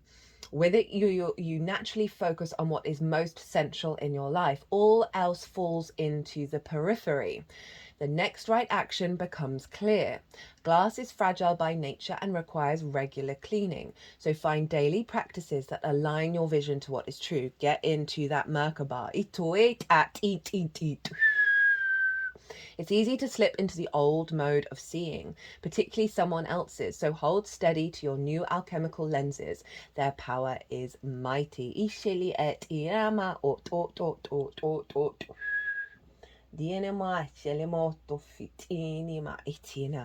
Woo! Diana. Dishanimo do itinia to itinia. Ela dianima dishani. Ooh, shanima. Next up, we have the siren. The temptress, the seducer, the femme fatale. The siren calls and the world spins. What we thought we wanted pales in comparison to the sweet allure of her song. We find ourselves lost in a spell of desire and longing, perhaps even lust. Whether the thing calling us is ultimately good or bad is somewhat irrelevant. It's the journey that matters, and the work of the siren is to take us on a deep psychic descent, right? Definitely big activations around this. Following her song, we go down, down, down to a place where lessons are learned and courage must be rallied, hello Leo, to find our way back to dry land. Try as we might, resisting the call may not even be an option, unless like Odysseus we bind our hands to the mast of our ship. It's likely, though, that falling for her call is the only way we will come to live more fully on the surface. Love this. When light, awakened sensuality, absorption, arousal. Embodying the siren archetype requires that we explore things that are taboo. The siren laughs at conventions and constraints. She eats the rules. And I feel like this is the journey of accepting this activation, as well as the process of recalibrating back to desire, back to passion, to love, to lust of life. The strength card in the Thoth deck, the Thoth deck by Aleister Crowley, is called Lust, and its translation is a lust for life, to recalibrate back to your lust for life. And that may mean going into the depths to uncover that which has been eluding, that which has been obscured. So often we work with the shadow and the light. It's pretty hard not to do both of those things in this current climate, that then is then revealing parts of yourself that is able to swim at the bottom of the ocean with ease and grace, right? And to discover new realms, new lands of messages on the emotional level, right? Your emotional body is being transformed and being liberated. So you can then, joy, creativity, creation energy, love are part of the new earth paradigm, right? And so we're getting a lot of support here of you being able to open up, crack open your heart, your desire, and then seeing your intuition and the path that you're walking, this new path of really strengthening that energy, getting a lot of support from your soul family, from your ancestors. You're going to get a lot of wisdom involved with this. This isn't superfluous energy. Superfluous superfluous desire. This is deep-rooted energy within you. Shetinima. Utufitinima. Dialamadoechania. And then underneath this, we have Jupiter, the great yes planet, right? The big benefit. Expansion, possibility, fortune. Jupiter is often a welcome sight, emerging from the darkness, shimmering with possibility. So emerging from, you're getting, as I said, the wisdom that's come through as you emerge from the darkness of the ocean. It is the planet of growth, expansion, success, and elevation. When this card appears, the future is full and bright, perhaps even dazzling. Everyone wants to be around Jupiterian energy and to claim a little for themselves. So there is likely a magnetic feeling at play. The work is to keep Jupiter's bigness in balance during the wave of expansion that's taking place. Its shadow is most easily seen in celebrity culture, excess consumption, and messaging of never enough. You may begin comparing yourself with others or assessing your value. Don't double judge yourself for this. Jupiter happens. Instead, realign with the benevolent message in your heart. What truly needs expanding? It's likely not your followers or your bank account. Eat. Dianima, Dialia, di shalimoto finia. So I really love that. Also sort of highlighting perhaps some potential difficulties with the siren, of the call of the denser matrix's understanding of success and value and love and appreciation and recognition, right? Leo likes to be seen, right? So there's perhaps some wounds that are coming up through this, but remember, you're in your Merkaba, you're very protected, and it's part of the journey of creating more space for the heightened psychic energy, the heightened synchronicity. So you just got to go through a bit of a process of really getting mature in your understanding of what desire means to you. What really matters. Next up, we have Kali, the torchbearer. The word is light. The affirmation is, I am lighting up my desires. I am the light. Where there was darkness, Kali the torchbearer dances to bring you light. Look into the beams. This card is your reminder. Looking into the beams. This card is your reminder of all the good and positive in the world around you. It is your cue to be abundantly grateful and to make every day count, because her light will illuminate your path. It is so very easy to become engulfed with the things that aren't right, but Kali the torchbearer and her intense glare will highlight your desires and dreams. As you show gratitude, you will see more and more positive being attracted into your life.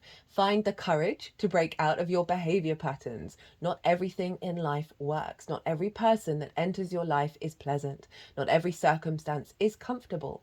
Call on Kali the torchbearer to shift your perceptions into the light as you begin to dream again and believe in your worth. Use her flaming rays to find good in everything, or at least the lesson. For Jupiter is very much about the wisdom we find in those lessons, and you will be amazed at how much positivity begins to fill your entire being. Kali the torchbearer is here for you with this card, walking beside you when you find you are in a dark place. Her radiant brightness will enlighten your path back to happiness and positivity again. Like a distant yet constant beacon at the end of the tumultuous tunnel, she is reminding you of your strength to overcome any obstacle and fight like the warrior that you are, and encouraging you to keep on stepping forwards, setting goals and looking for the delightful slithers of life that all come together to make it extraordinary. That is summing this up. Ituinia. Her luminous glow will be your constant reminder that everything that you have ever desired is within your reach. So attract the positives in life by actively seeking them, looking around with new eyes and letting the light eradicate your soul as you irradiate your soul as not eradicate, as you feel the joy that it brings. We all experience a need for support from Kali, the torchbearer's rays of light, to get through difficult periods of our lives. And she is here now to help you to tap into the inner reservoirs of your own strength and power to make the changes in your life that need to happen. Remember, you're walking a new path for you, and there's a lot of support here, even if there may be some difficulties showing up, right? And when I say new, it's a path that you've always known that you will walk. Sometimes it could be very difficult to accept the changes for the good.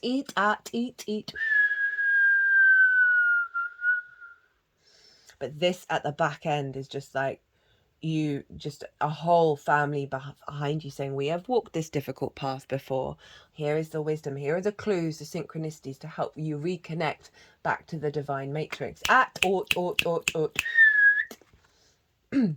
never used to be a very good whistler, but they've got really into whistling, and so it's quite fun seeing the practice. That's what that's trying to tell me. Everything is practice, right? So this framework, this new way of looking, the clues, the messages, the synchronicities, the following the siren's call, all of this just takes practice, right? And it will magnify itself, looking for the positive, finding the positive, sensing gratitude. Again, practice, practice, practice. Like the diamonds with its many facets, Kali the torch beam's rays are shimmering divine feminine waves of positive presence, reminding you that you are not alone. Like the bright sunshine on a summer's day, throw your head back, feel the glow of the dazzling sun on your face, and smile contentedly, because if you search, you will find a lot to be joyous about. The message from Kali the torchbearer. Watch me dance as I bring in the light to illuminate every aspect of your life. You were born in this precise moment to shine in glory, not hide in the shadows. Now is your time to awaken in my dazzling beams of positive bliss and manifestation. So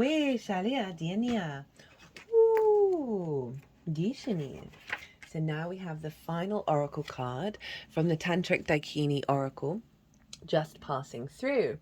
Bears the number 31, signifying the recognition of the principles of Trinity and unity combined together as the expression of the fundamental truth of worldly existence. Well, that's summed this up, right? So the union back to your desire, back to your mammalium and your higher self, that is creating a new fundamental truth that you're able to see very clearly. This is linked into the sword suit in the minor arcana. A single huge wing of a bird of the psyche is shown, entering and about to leave the field of vision. There are clouds stretching into the sky behind and several rivers of the earth visible below. There is no indication that the single wing has any head or other parts, confirming that this symbol does not refer to a particular aspect of personality, but rather to the air-freed spirit liberated from any kind of temporal situation. This is the sign of the spirit not trapped with any particular limbs or form, but instead capable of assuming any requirement through the attitude of the will. So your shift in your will, your willpower, your intellect, the way that you perceive things is moving into a positive frequency, right? This sense of positive action, and through that, through your awareness of that, you are cultivating a new truth of self. That you're able to engage with anything simply because of the high frequency around your will. It signifies the acceptance of the truth of existence in the world as being but a series of events through one which must pass without becoming entrapped. The questioner feels as if a visitor to the situation under The questioner feels as if a visitor to the situation under consideration, right? So your new territory, you're a visitor to this new realm, this new land. This position is one which has no fixed responsibility and which may be either positive or negative depending on the nature of the other cards.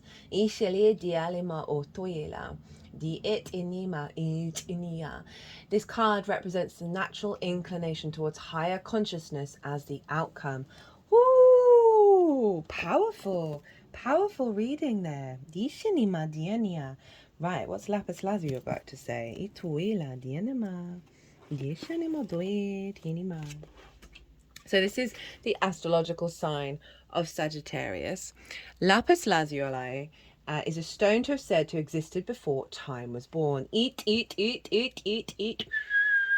assisting one in gaining admission to the domain of the unknown mysteries of the sacred texts and the esoteric ideas, and enhancing the wisdom to understand, to see clearly the information. It further allows one to gain access to and to explore the esoteric planetary knowledge. It promotes the connection between the physical plane and the celestial kingdom, right? The earth ancestors and the light family. It represents the forces of initiation of into wisdom and the mystical realm. It provides for activation and energization of the throat and brow chakra, so being able to see the messages and communicate them.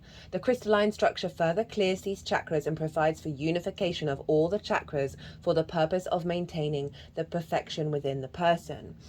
Lapis lazuli is a stone of total awareness. It helps us to expand awareness. Awareness and intellectual capacity, and allowing for conscious attunement to the intuitive and psychic aspects of one's nature. It also helps one to remain objective about the subjective, right? So that higher mind, right? That zooming out, providing for stimulus to the process of reasoning and reinforcing the acceptance of subsequent knowledge. So, right. So process of downloading it, and then the ability to accept and understand the knowledge that follows. It enables one to obtain relief from that which has been pressed into the shallow recesses of the mind, providing objectivity, clarity, and mental endurance during the release of emotional bondage. It stimulates the communicative facets of the self, providing for clarity and responsiveness during the release of information. This is powerful stuff. Big download. It assists in the attunement to the creative source, right? That siren energy, right? The joy, the pleasure, stimulating the expansion and the realization of consciousness towards the awakening of the perfection of the self, right? We are perfect in our imperfections, so there is unconditional love there. But one of our driving forces is to refine the self, refine the journey of our soul, without judgment, right? Without expectations or assumptions about how things turn out, simply the process of it within and of itself. It promotes the insight to a structured plan, which can help one to evolve upwards towards the light of the total unification with all that is. Lapis can be placed over the third eye to aid one in developing insight into one's own dreams. It assists in providing a connection with the dream forces which are working to both guide and counsel one during altered states. It helps to stimulate emotional, mental, and physical purity and clarity, supporting one's courage in activities culminating in the advancement towards universal wisdom. I love this. It can assist one in the organization of one's life and in the routine day-to-day activities in which one is involved. So like just the mundane of it all, it's bringing all of this wisdom in this path that you are walking. It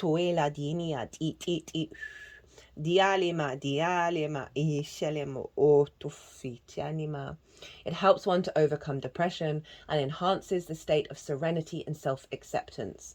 That I feel like what's going on here, part of the shadow work is about being able to be confident and comfortable in your own desire. It's said to bring cheer to the user and to bring success in relationships.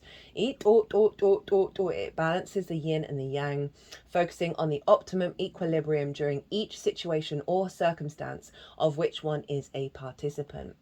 It's a protective stone, sheltering the wearer carrier from psychic attacks and physical danger. It can be used as a shield and build for the aura and build the aura. Dialimadine. It can be used in the treatments of disorders of the throat and the immune system. It can prevent and rectify RNA and DNA damage. And activates the regenerative energies within the body. Well, goodness me. That's why I leave it to the end, because it's just like, ooh, that's just summed everything up. So, tarot. Hermit's at the bottom of the deck. And then we have what's been released in the old cycle, what we've learnt, what's being activated with this cycle, and how to work with it. So what's being released is the Ten of Wands. For me, this is a very karmic ancestral card. The sense of the burdens that we carry in this lifetime and that of many others. And this is all about perspective of life as well. You know, we can have lots of things to do and have a lot of hard work, and that's no bad thing. But this figure is hunched over. They cannot enjoy the beautiful day, right? So overwork, burnt out, beast of burden, that there's something, what's been released is this perspective, right, of the 3D, of seeing that you're never home, right? You are always in this limbo state, but all of this home energy is coming through, that you have come home, you have released these wands to your ancestors, to your soul family, and they are helping recalibrate this new path that you walk, where you are not in that perspective. So that's what's being released. What you've learned, the World card. This is Saturn. Know thyself and the world will open up to you. There's also a level of maturity here, of understanding the cycles of time. And so this is what you've learned. Through this process, you've been pulling back the layers. And when we pull back the layers of self, we then often set healthy boundaries, because we're coming more into awareness of our needs, and with those healthy boundaries we create a stronger frequency within ourselves, that we're not allowing ourselves to be distorted, but then we're able to pull back those layers even more. So you may have gone through a difficult time that's helped bring you into an awareness of self, and then when we get really down to the root of things and we start walking our talk and we start being integral, that's Saturnian energy, we don't need so many boundaries, because we know we're walking our path. We know we're there's a level of maturity that whatever anybody else is doing or whatever situation, that's on them. It's not to do with you. So it feels like a completion around entanglement of holding a lot of weight, either in your current incarnation and or in previous ones, around that beast of burden energy. That's sort of like the end of the road. That's what and through that process you have learned one, your understanding of self, as well as when you need those healthy boundaries, when it's okay to put up limitations, but then that's clearing more space for you to co-create with the universe, right, by letting go of a lot of things. And this is what's bringing this through, from this level of a deeper understanding. The intention of this transit of this Lionsgate portal is the King of Pentacles, and I just pulled this card for my housemate, so that's quite interesting. That this is very abundant energy. You see all the grapes, they represent the harvest. It's the material realm, it's the physicality, it's the substance. And this is a king. Kings take sovereign action. They are very confident and mature in the actions that they take. They know what they're doing. And this figure is creating from a place of abundance, right? Creating from a place of joy in the 3D realm. Eat. Yeah. You know, Jupiter is abundant. Jupiter is expansive. You know, your capacity to see the 3D realm as a place of abundance, right? That new earth energy. But with the wisdom of everything that you have gone through, and how to work with it. Well, we've got the lovely Ace of Cups, and this is about your emotional body tapping into a place of peace, so your intuition is heightened.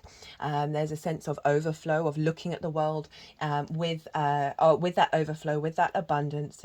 Your emotional body is very okay, what I'm getting now come through is this sense of memory, and that we store memory in water. Water holds more memory than a computer chip, guys. That's our future, by the way, is working with water in that regard. That this is the overflow and peace. So there's a renewal of peace that's coming into your emotional body, but also your capacity to tap into the memory of all that has come before in a way that heightens that intuition, heightens that sense of love. Eat. So I would use this in meditation to tap into that energy and see what comes through, see where you're bridging that when you're in your Merkaba. Eat. But it is calling you to focus on peace, abundance, and love. Eat inima otu. We've got the Hermit, your inner wisdom, right? Your truth. Not what the society thinks, not what the convention thinks, right? So we've got this strong activation around psychic abilities, okay? So not everyone is in awareness of their power, right? And they can judge it. The Hermit doesn't give a damn about what society thinks about it. It goes inward, it understands its own truth, and this is what this is calling you to do, right? This is a very strong activation of your inner light, your inner stardom, right? That's got the star and the lantern. You're being guided by this galactic energy on the planet Virgo, to facilitate bringing in the 3D world, but it has to come from your own wisdom. It has to come from your own power. Well, pile 2, I'm going to leave it at that. I hope that this resonated and you got something from this. I would love to hear that you picked this pile and what about it resonated. It would bring me great joy if you hit that like button. There's also a competition, as I mentioned at the beginning. It's all in the description box, and 3 readings are up for grabs. Well, pile 2, be good to yourselves, be good to those around you, safe travels, and be well until we meet again. Hello, pile 3, and welcome to your Lionsgate Pick a Card reading. So you picked the golden Danburite, and I'm going to be reading this at the end of the oracle reading. Just to see, because it tie in. I've not read any of these cards. I'm going in blind, and it's just quite fascinating to always see how much they all interlink, and so that's part of it. I've also did a little pre-tarot shuffle for you, which I'll do after I've read the oracle cards. So let us crack on and begin with all this energy. So we've got quite a pile up at the beginning. Here we have the Death card, we have Beloved, Radical Acceptance, Fog, the Cosmic Carrot, Kali the Slayer, and the Orphan. So this, is an energy around here that feels quite intense, but not difficult. In the process of the unfolding. So the first card is the Death card, and this says change, suspension of consciousness, new life, and being reborn. So there's a cycle with this Lionsgate portal that is clearing away some big energy within you that's allowing yourself to be reborn and break out of old forms of consciousness. And below that is the Beloved card, which is radical acceptance. So let us begin with seeing what wants to come through. Obviously, I'll do my own channeling throughout. I'll be talking and linking things together and bringing in my own messages along with what's going on in the oracle cards. The object of affection, radical acceptance, loving what is. When the Beloved appears, it requires 100% of your heart, body, and soul. Don't try to squeeze the Beloved into your schedule. Drop the busyness and receive the one you have been waiting for. Know that this card comes as a mirror to show you the divine within and invite your radical acceptance of everything you consider beautiful or ugly in your being. The Beloved may not be a person at all. It might be a business venture, a project, or an adventure calling for your full attention. Love it, let it light you up, and give it your all. Surrender to this truth and know that you are gaining a passport to bliss, even when it feels that you are being consumed by the fire of the Beloved. Do not hold back or be afraid, for you will emerge transformed. Surrender is the key. Allow yourself to be loved. Right? Very sort of purging of the old consciousness that blocks this. New viewers, hello. I channel multi-dimensional energies through my body. You just heard some of it. It is comes through in vocal light language, as well as sort of physical movements and sounds. I like whistling and blowing at the moment. I never used to be a very good whistler. Everything's practice, guys. Remember that. Usher the harsh critic out the door and shut your eyes and ears to the judgment of others who have not been ignited by the divine blaze consuming you, for they will only attempt to douse your fire and leave you choking on the smoke. Be careful you are not seduced by false promises or falling prey to your extraordinary ability to sabotage your dreams and desires. Sink with and sink into your heart and trust your sense of what is true, and you will know what to do. The true beloved is never false. Every gift proffered is valuable. Recognize the many faces of the beloved and welcome them into your heart. You will be so glad you did. So it's that radical acceptance of self, isn't it? And the capacity to love and to be loved internally and externally. There's been a lot of energy around, especially with the Mercury retrograde and that Leo new moon, of opening up space to be able to give and receive in a very radical way. I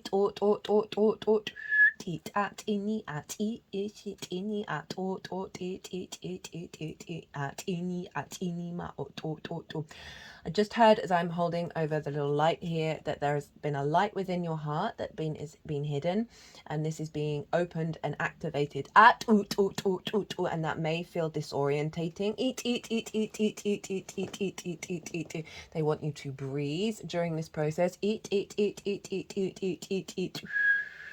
And allow the frequencies to do this, to burn this up. You may want to spend some time in a space of honoring that death card, of honoring the transition. You know, on the traditional Rider-Waite, there's a king lying on the floor who is no longer with us, right? So that's a sense of things having an authority over you being released, being let go of, being burnt up, and you are moving through this. You are being protected, but it may be just a bit discombobulating.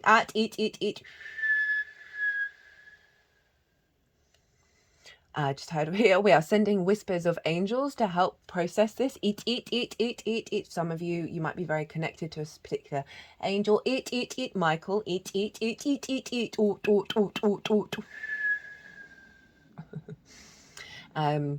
You sitting at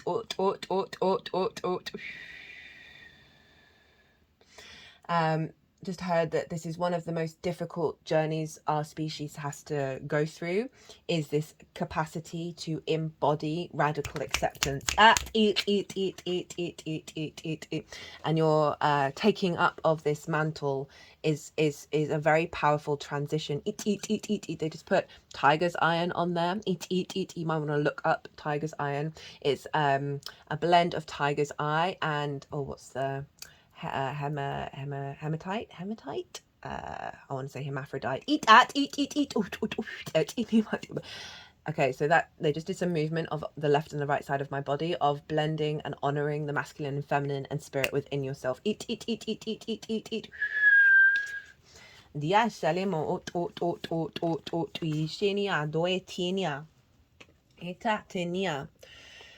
first up we have fog. This is from the World Unknown Alchemy deck. By Kim Krantz. All the decks in the description box. Oh, if I didn't mention already, or if I did, I apologise. There is a competition at the moment. All the details are in the description box, and you can enter as many times as you like. There are 3 readings up for grabs. So, fog, disorientation, a funk, a lull. When fog is present, nothing is clear, not even the problem. It's hard to orientate oneself or to know where you're headed. A distinctly damp mood blankets the laboratory. Fog can be surprisingly pleasant as a counter to drama, and therefore it can lull us to sleep for long periods of time. So this feels like that there is going to be a process of deep shifting of your frequency, of change, right? That death card, that the universe is going to put this over you, right? For whether that's however that shows up for you, but there's an element of you being able to hide in the fog during they just sort of really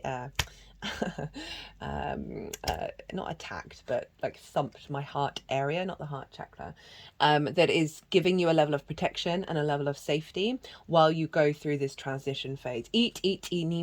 Just might find yourself spending more time at home or not wanting to go out and about so much while you're going through this recalibration. With its cooling nature, fog is a natural balm for pain and trauma, so getting support that way as well. Yet this state cannot sustain us, for we long to see the horizon and our surroundings. There are two solutions. First is heat. Think sweating, desire, confrontation, passion, creativity. If that's too edgy, the second is the inevitable solution is time. As they say, the morning fog burns off by noon. The sun will soon be seen again. How much time you spend in the fog is yet to be determined.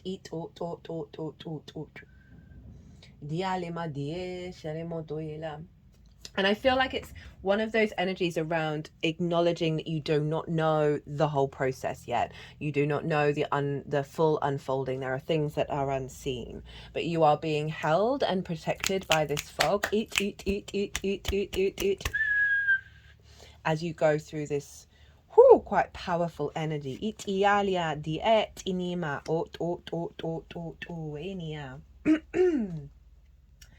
am I putting the books? Okay, so we have Kali the Slayer. So not only do we have the Death card, but we've got Kali the Slayer rocking up.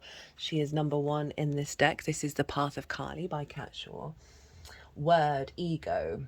Affirmation, I am brave enough to be free. I am destroying my ego. I'm just have to pause for a second at that one.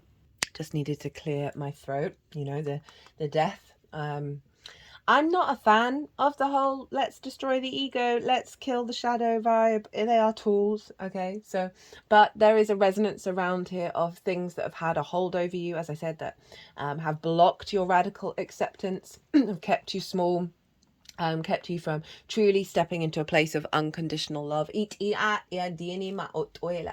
you draw this card, it's a reminder that you must slay your ego to be able to grow, as being attached to, I would say, slay your unintegrated ego. Without the ego, you are not an individual. Therefore, your separation from source and the reason why you signed up to be here would become null and valid and void. As being attached to your ego ultimately means that you are acting from a place of fear, taking action simply to please, gain recognition, receive approval, or be liked. Ego is bossy, overconfident, arrogant, ruthless, angry, hard done by, selfish, jealous.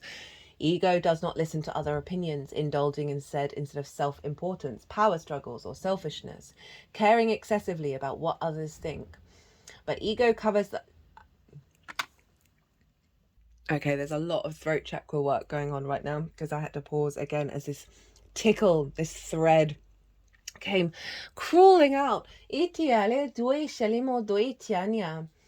But ego covers a lack of self-confidence, masking feelings of worthlessness and insecurity. So often with the Leo ego, you know, we're dealing with Lionsgate, we're dealing with Leo energy here, that all Leo wants is for everyone to realize that they are a light body and that they are light and that they are loved. They want to share that light, they want to be that light, they want everyone to feel seen and acknowledged and loved. And the reason why Leo can puff itself up and bring in that unintegrated ego of look at me, of sucking all the light out of the room, is because so often in childhood they may not have been seen in a way that their soul really needed to be. And one of the paths is going through that journey of that ego that is just a desire to connect and a desire to be seen. Ego is made up of conditioned, fearful perceptions, leading you to believe that you're alone and having to fight for survival in any ruthless way necessary. This card is here now to remind you to take back control of your life, waking up to your magnificence while recognizing your ego as being everything you try and repress that you feel isn't good enough to show others. How does your ego present itself to you?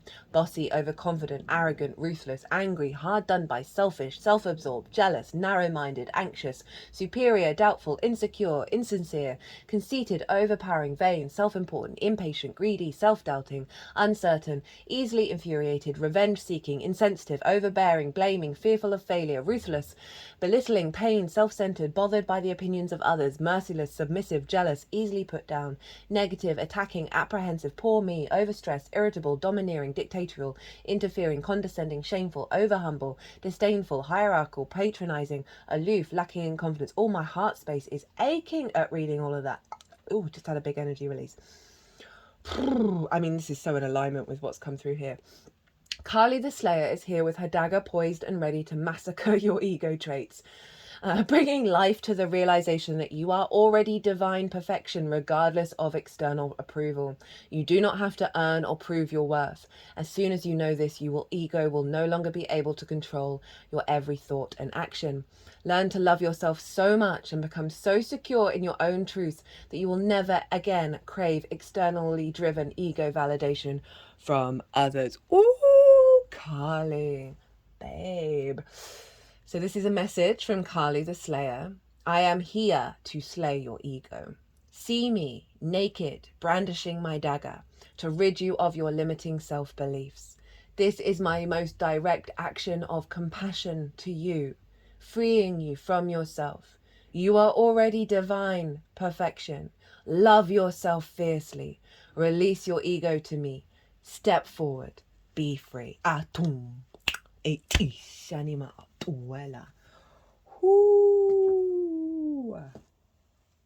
Whoa. Maybe do a bit of candle magic. Obviously, always be safe with fire, guys. Hold the intention of that list and put it into the fire. As you know, you are surrounded by this protective fog as you recalibrate. Oh, wrong book, wrong card. So, this is from the Tantric Dakinis Oracle. This is the Cosmic Carrot, number 28. Signifies the high potency of the occult transmission. This is the perfect multiple of the number 7, an expression of the mystic teachings, related to the inner protective circle of the self. This is linked into the sword suit of the minor arcana. Up in the clouds, a carrot of unlimited dimension is dangled. This is the bait from the realms of higher consciousness, the home of the gods. The trunk of the carrot is marked by 6 different psychic centers, or chakras, of the subtle body. These centers represent the awakening of the latent potential within the gross body and the opening up of its subtle pathways to the celestial influences of many different orders of magnitude, because you're clearing space. You're clearing space as you cocoon in that fog for this activation. They're just running it down the mid part of my body. Around the chakras. They're doing some work around the throat.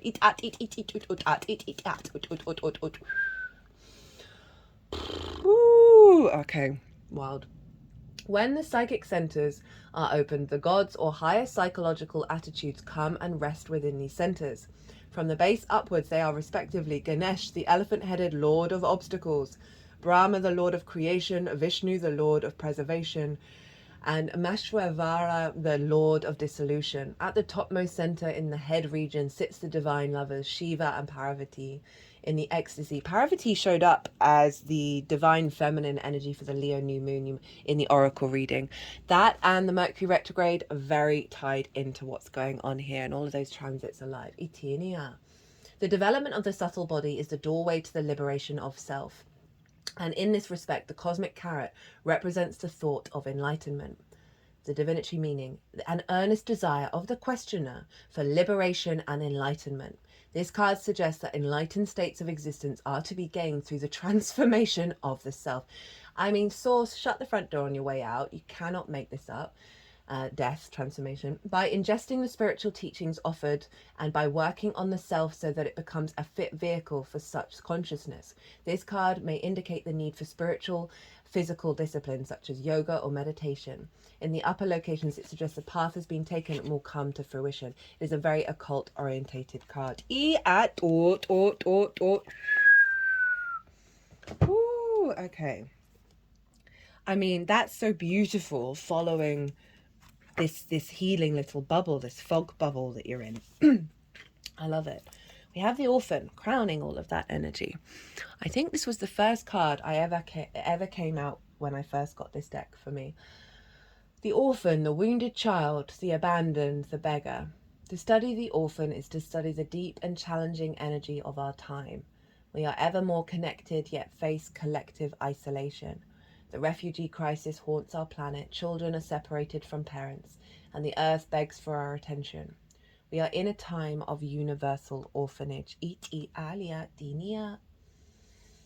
Of nature, of each other, of our own hearts. Oh, do you hear that? Of your own heart. Take refuge in the fact that we all share this core wound and dilemma. It is normal to fear this card, as it haunts the caverns of the soul. When it appears, take time, real time, to be in the presence of the feelings this card stirs in you. Let it humble you. What are you starving for? What is the deepest gift you could imagine giving to others? What has been rejected is quite possibly what is most needed, dear one. When light, deep solace, deep acceptance, deep love. Tenderness beyond tenderness is required. Imagine holding yourself in your hands.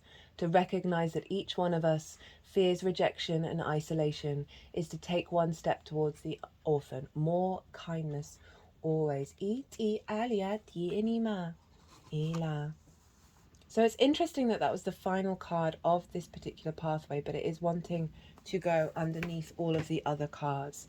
Sort of, I feel like if that had been the first card, that may have been a bit heavy to take on of that wound that you're transmuting. You're doing some great collective work here. We've got the healer up next.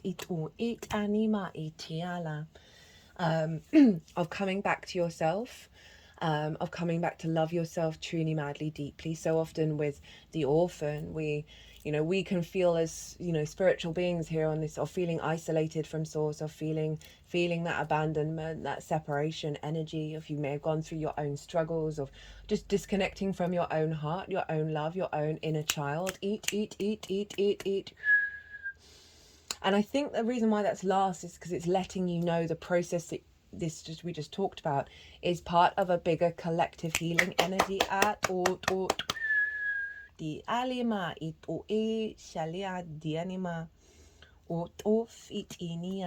So we have two quite phenomenal cards with the healer card.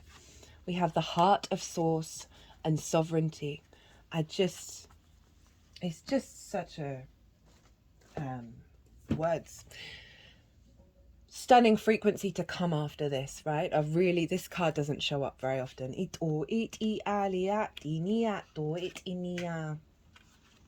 All encompassing love, unconditional acceptance, serenity.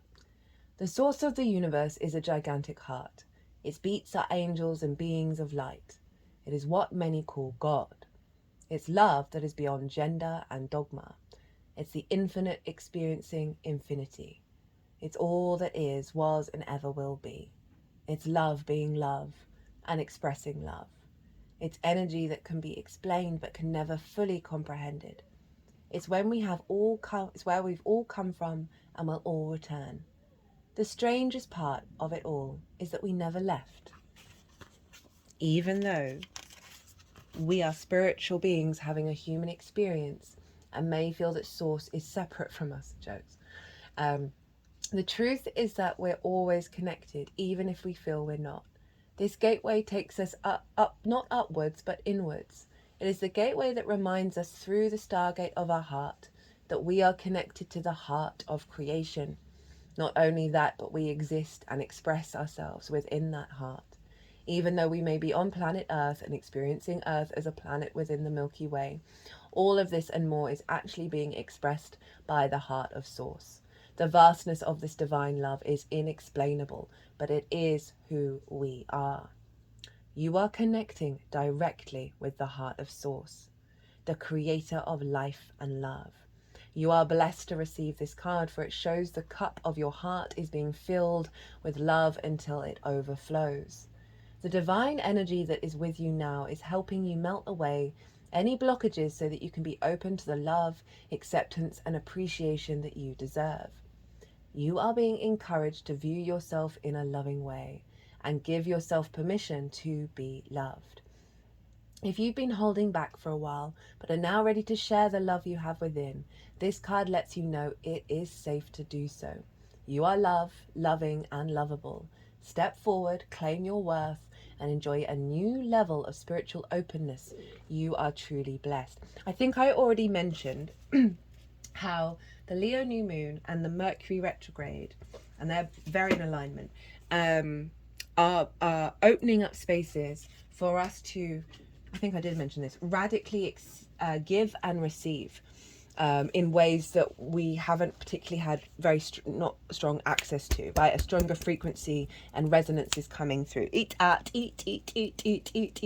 so this feels very in alignment with that transmission that's already out there. This is the card of sovereignty from the Lemurian Star Child Oracle. I do enjoy this deck, but there are a lot of cards in it and my hands are not very good at shuffling it, but here we are. Right to choose, immunity to hooks, right? The things that have had holds over us. Enlightened solar plexus. Choices, resolving shame issues. Eat. New Earth Dragons are here to guide us in our personal and collective transformation. They liberate my solar plexus by clearing out old paradigms because I must leave heaviness behind to ascend. The dragons lead me into heaven on earth by showing me how to be sovereign in my energy. The gold dragon, a symbol of the enlightened solar plexus, takes you on its back to show you a greater altitude. Observe the destiny of the human mind and the emotions. Isn't it amazing how you can give yourself away when you're in it? How could anyone really hurt your truth or your light, given that you are infinite? How could you be pulled into a tug of war with another ego unless you see yourself as such? Dear one, as a Lemurian star child or as any child, you belong to the universe and not to the human mind. The mind sets conditions while you are unconditional and free. It creates the ego a vision of separation that can never fully manifest because it is not real. Allow all figments of your imagination to fall away and fragmented energies to be healed. Let your imagination be at one again, centered on heaven on earth. Awaken to be sovereign, to let go of the magnetic cords that might be attached to you. It's likely that I did think of Michael earlier with the angel and Michael and the sword, you know, the cuttings of attachments. It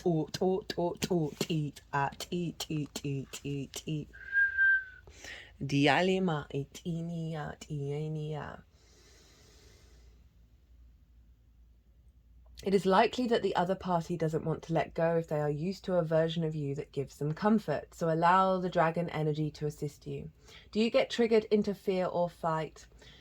When many people pull on you? Are you likely to get your sword out to cut away magnetic cords or to defend your honor against that which opposes you? Hold on a moment, dear knight. You might nearly slip back into the dark ages of the old paradigm. Imagine that you can simply let go when you stop feeding the shadow. There is a high path of light that the dragons are showing you. Your whole light family is also waiting for you on this skyway. My toes are wiggling at that. This is available at 0 distance. Allow the dragon to take all the heaviness up to the sun so you no longer need to carry this burden. Surrender to the divine to see new possibilities of love and healing. Relieved of destiny, there is a space for new insight and reflection. This is how you learn to fly in an upward spiral where you start to observe everything from a greater altitude. When you arrive to the new earth, many more of your light family are waiting for you. They are dear friends that you've already met in your light body, but now you are meeting them physically. In a sacred ritual that they all attend, the golden dragon grants you immunity to any power hooks. Never again shall you be ruled by the power games of the old earth. Many blessings that will be all. Iti at ini at it.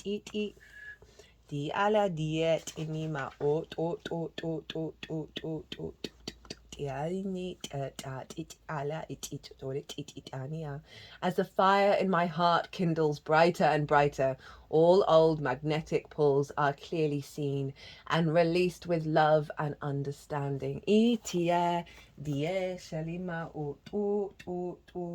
Ishalima itiania. Do fala. The Alima Dienia. And with that is the healer card. The light worker, the gifted, the old soul. Though some claim the work of the healer as their gift and name it as their dharma, the force of this archetype is within everyone. It is our natural inclination to remember, to return to, and to reclaim that central and eternal life force from which we so easily drift away. In Sanskrit, the word Avaida means forgetting, and it is said that this is the source of all suffering and disease. The healer's mission then becomes to move through the comfort of forgetting, through the veils of ignorance and denial, through the fog, Italia Dienia, to reveal the radiance that already exists. The healer approaches this in multiple ways from multiple angles, knowing the cycle of healing is not linear. It is a multi-layered and circuitous process, always leading back to its own origin, much like the Uberos.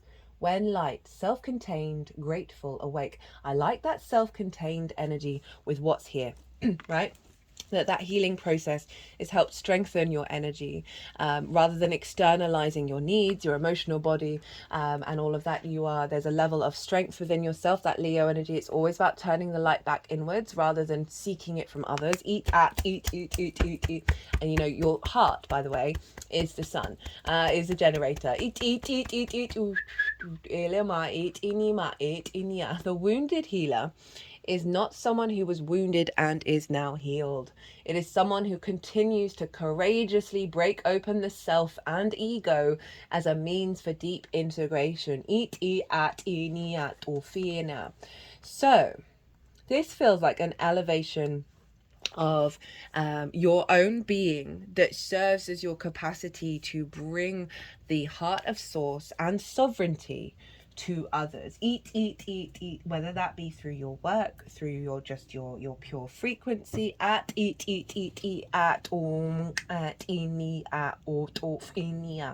I'm just feeling you being very radiating in your energy. That's an alignment with this cosmic carrot of all of those gods sitting in your chakras, right? Activating your light body. Eat. And having the deepest love and compassion and empathy for yourself and those around you, which activates the highest form of healing.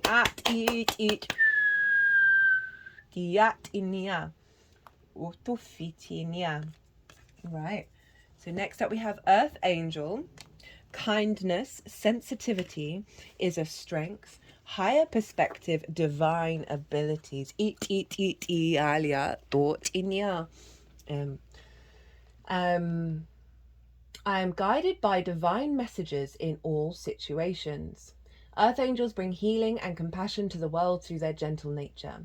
They are incarnated angels. Okay, so there's obviously stuff around the angels coming through. I mean, that's just a word to help give form to something that is so unexplainable. But because angels have come up, I have to bring it in of you accessing that angelic frequency.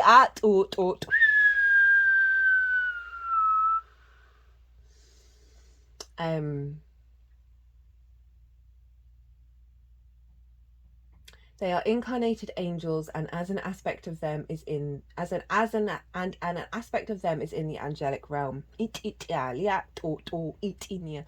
sort of heard that the fog is lifting in your ability to see and know that. But there's needs to be some work done on the unintegrated ego, right? Releasing to the fire. maybe writing things down, burning them, eat with that sword too, eat,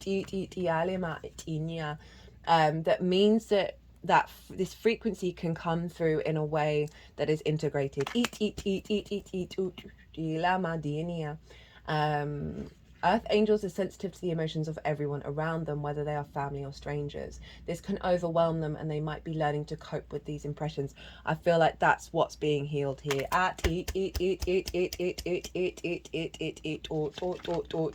You are holding a lot of space for the collective frequency that it may be coming up as your own, perceiving it as your own stuff, but it's actually part of the collective.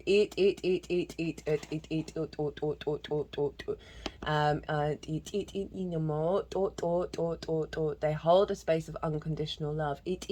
So this is already within you, right? And so often those very strong energies that we have within us are hidden as part of the uncracking process, the opening up.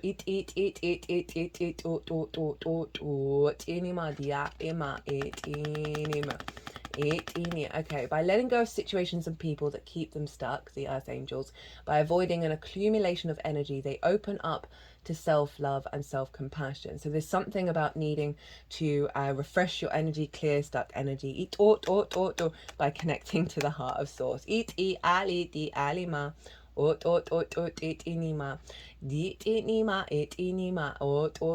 about acknowledging that the healer's path is part of your path, right? But that the best way through it is with the flow of love. Okay,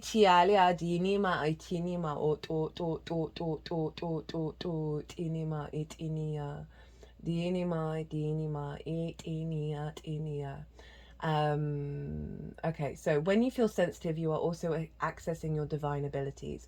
You might feel others because you are a natural healer who brings back balance. You can master your abilities by learning not to identify with feelings that are not yours. Dear one, if you feel estranged from a world where many are unaware of their spiritual nature, then remember your truth and your light. Your light is unaffected by the forgetfulness of others because it is of another vibration, right? Do you deliver messages of truth and light to others, then you are certainly an angel of earth. And even though this is not always an easy job, it is certainly rewarding. Forgive those who don't understand your nature and stand up for yourself if they try and take advantage of you. The angelic realms give you inspiration, comfort, and guidance for yourself and others. Their loving connection can guide you on every step of the way, and it can bring relief from insecurity or self-criticism. They show you love beyond the mind, which embraces all manifestation. You are guided in all situations. So that's pretty damn powerful, and also gives some good support in terms of the entanglement that we can get with thinking that something's to do with us when it's got nothing to do with us. So a tuning in with source when you just got a bit of doubt in your mind about the reality of the situation, I feel will really help strengthen your capacity to understand the love of self, and the non-judgment and love of others. Inima, do itinia di shalia, do inima di etini. So then we have underneath the earth angel, we have Gaia's gateway activation. Learning experiences, wisdom transmission, earth intelligence. The Gaia gateway is the chakra that connects us directly with the mind and intelligence of Mother Earth. This chakra is not very well known, but it is key to connect you with the ascension process. We are moving beyond the desire to leave this body in the physical realm and entering into a space of becoming present in the body in full awareness of the spirit within it. So this is found below our feet under the earth star chakra, but it's best to, when you're imagining it, go to the center of the earth. It's like a wormhole or a portal into the center of the earth that allows us to connect directly with the non-physical intelligence of Gaia, the spiritual presence of planet Earth. So you've got support from the angels and from the Great Mother. She has lived through many challenges and experiences that have led her to where she is today. No matter what she's been served up to her or how many of us have mistreated her, she has found a way to survive and thrive. Sometimes it's not our role to know how everything will unfold. When you draw this card, it's a reminder to trust the plan. The wisdom of Gaia is with you at this time, and you can enjoy the natural expansion that is taking place. You may have a tendency to go traveling to look at stars for answers, but realize that the planet you call home has much to offer too. You have chosen to be here. This may not be easy to accept, especially if your current reality is a harsh one, but your current experiences are vital for your growth. The earth herself cannot escape the challenges that she is facing at this time. Learn from her strength and learn from her yearning for a better future. Come back to her. She is your chosen home. So this feels like, one, acknowledging the power that you're having on this planet, the healing process, the stabilizing and grounding energy of your earth angel vibes as you enter this gateway of activation. But that gateway is saying there's allow wisdom and pause and the unfolding and the not knowing to be part of that journey, and not falling back into the trap of not accepting the fact that you might not know everything, you might not know all the pieces. And know that you are co-creating rather than having to hold it all together yourself. Now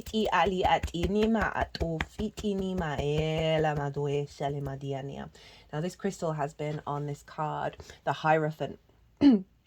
For most of the reading, we have trainer, wisdom, understanding, and mentoring, and it wanted to be on the wisdom energy. And the Hierophant is Taurus. This is our physical connection to the 3D realm, our physical senses. You know, in the traditional Rider-Waite, this is the Pope. Right, so the Pope has gone through a spiritual journey as embodying the wisdom of the meaning that it's found in its existence, and become a vessel for God, right, for source. There's a level of commitment and tradition here.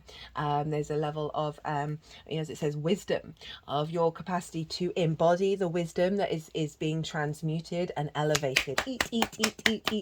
And the Hierophant also communicates to other people, so that any form of work is healing. It's the frequency you're putting out into it, the love that you're putting into something acts as a healing tool, even if it seems so far removed than the stereotypes of what that is.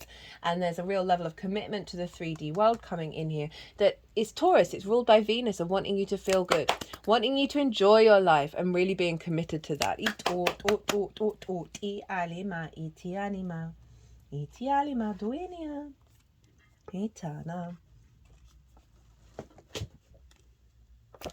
So next up we have Maya, how she spins, number 23, right, the weaver.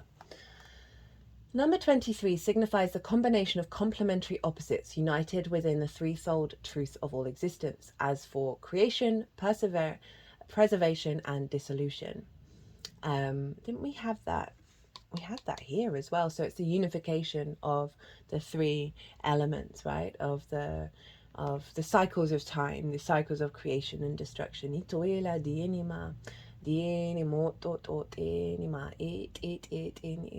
This number also suggests a midpoint through which all sensory experiences converge. Taurus, the physical senses, your personal physical senses, as a hub of a wheel which emanates everything.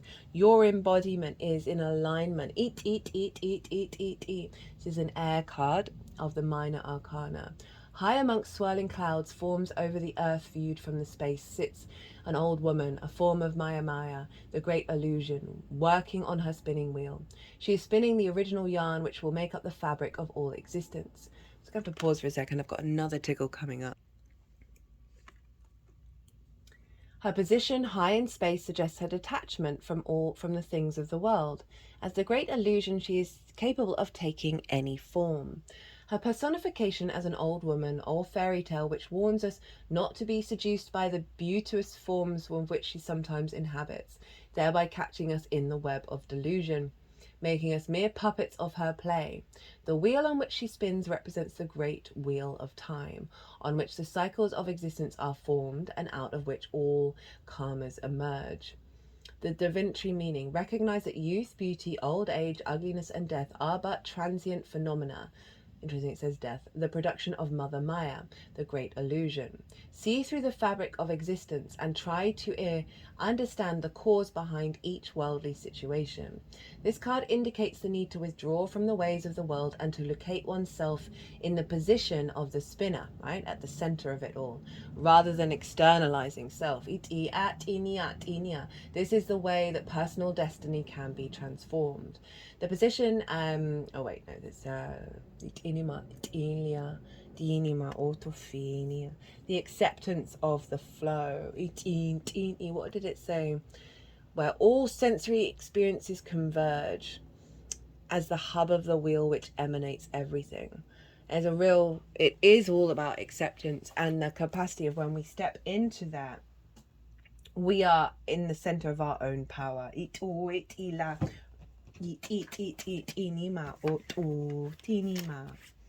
Then we have the blue temple,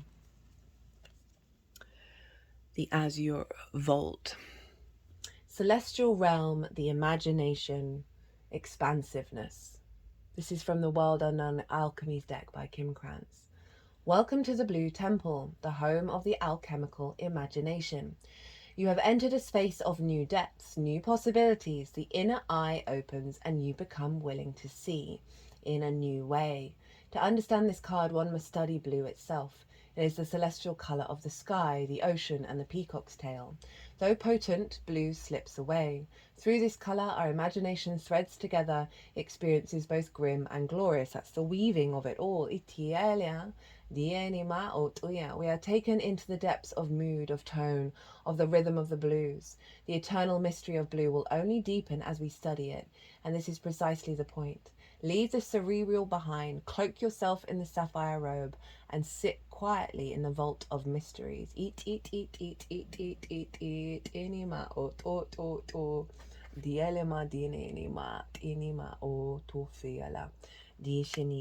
That's really opening yourself up to source, to the unknown, the celestial realm, right? So the angels coming in. You're expanding into this space where you are enjoying the unfolding rather than getting entangled in the expectations of what may happen. And I feel like this is creating a temple in your body. We think of water, we think of our intuition, our flow, of being that being embodied in your physicality, your perspective being able to zoom out and fly out and be the weaver, while also acknowledging in that weaving state that there are, you know, the vast ocean of possibilities, right? The vast expansiveness of that blue temple is calling in new frequencies, new possibilities, new realities. Beyond the limitations of the mind.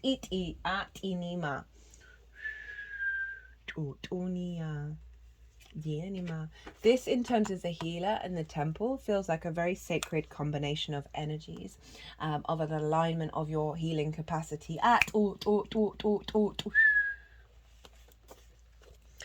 Final oracle card, Gnosis.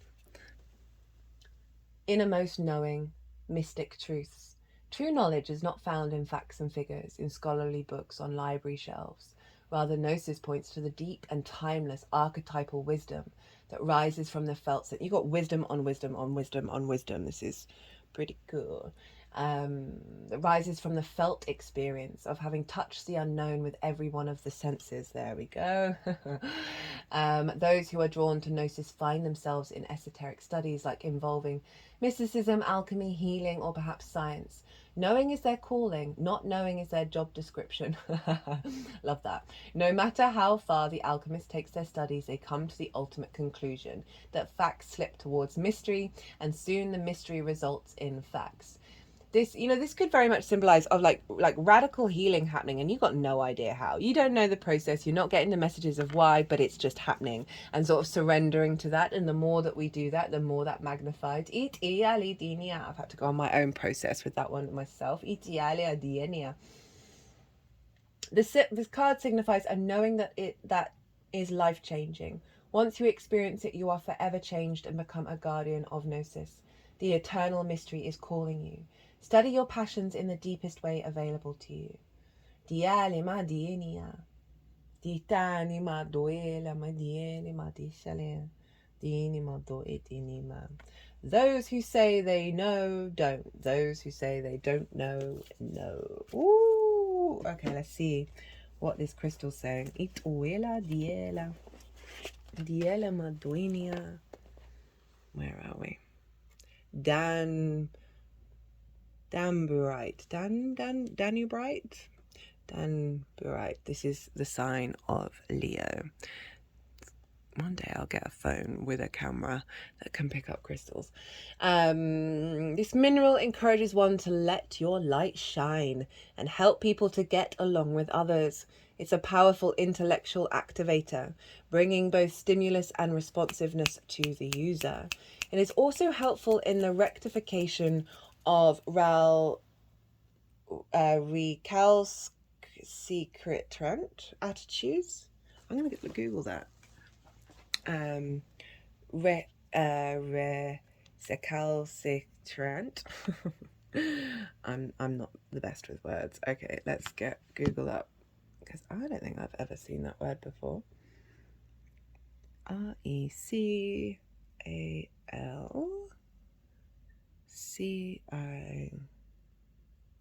It's alright not to know things, guys. Having an obstinately uncooperative attitude towards authority or discipline.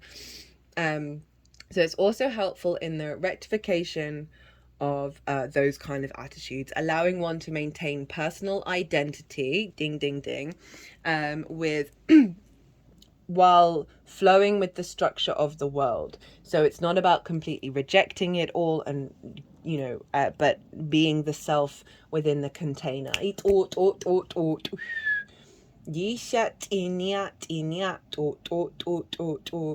It can facilitate motor capabilities and to provide catalytic action to the muscular structure.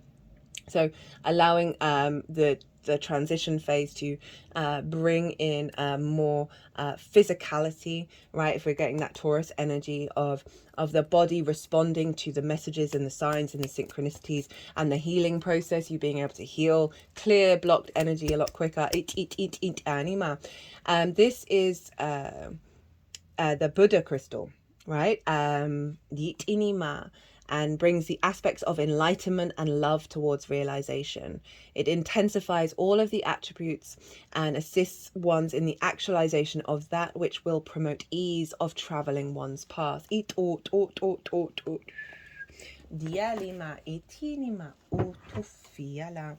I think I wrote something a little more. Let me just double check. Where is it? Sunshine stone, uplifting, abundance and optimism, linked into the solar plexus of creativity. The inima, yeah, so it's really saying you being able to go out in the world, having gone through a process of healing, of being able to go out on the road, not being distorted by, you know, the earth angel high sensitivity around other people's emotions, other people's situations. You're able to help heal and help do the work, but it's not diminishing your experience. Eat, and you're stepping into this high vibrational flow of integration and wisdom and expansion into the one. Eat. Right, cards. So we have what's been released of the old cycle. What have we learnt? What is the intention of the portal and how to work with it? We've also got the King of Pentacles at the bottom of the deck. So what's been released? The Seven of Pentacles from the old cycle. So this is kind of like apprenticeship level. This is about tending to things but not having manifestation. Eat. You know, this figure can get a bit restless because they can feel like, oh, I've been doing all the work, but I don't seem like I'm getting to the next stage. Inima, inia. Also getting a second message around this is what's being released, but you've gone through a cycle of dedication and due diligence and being very mindful of yourself. And now this is the next stage of it, right? Of moving into a state of mastery.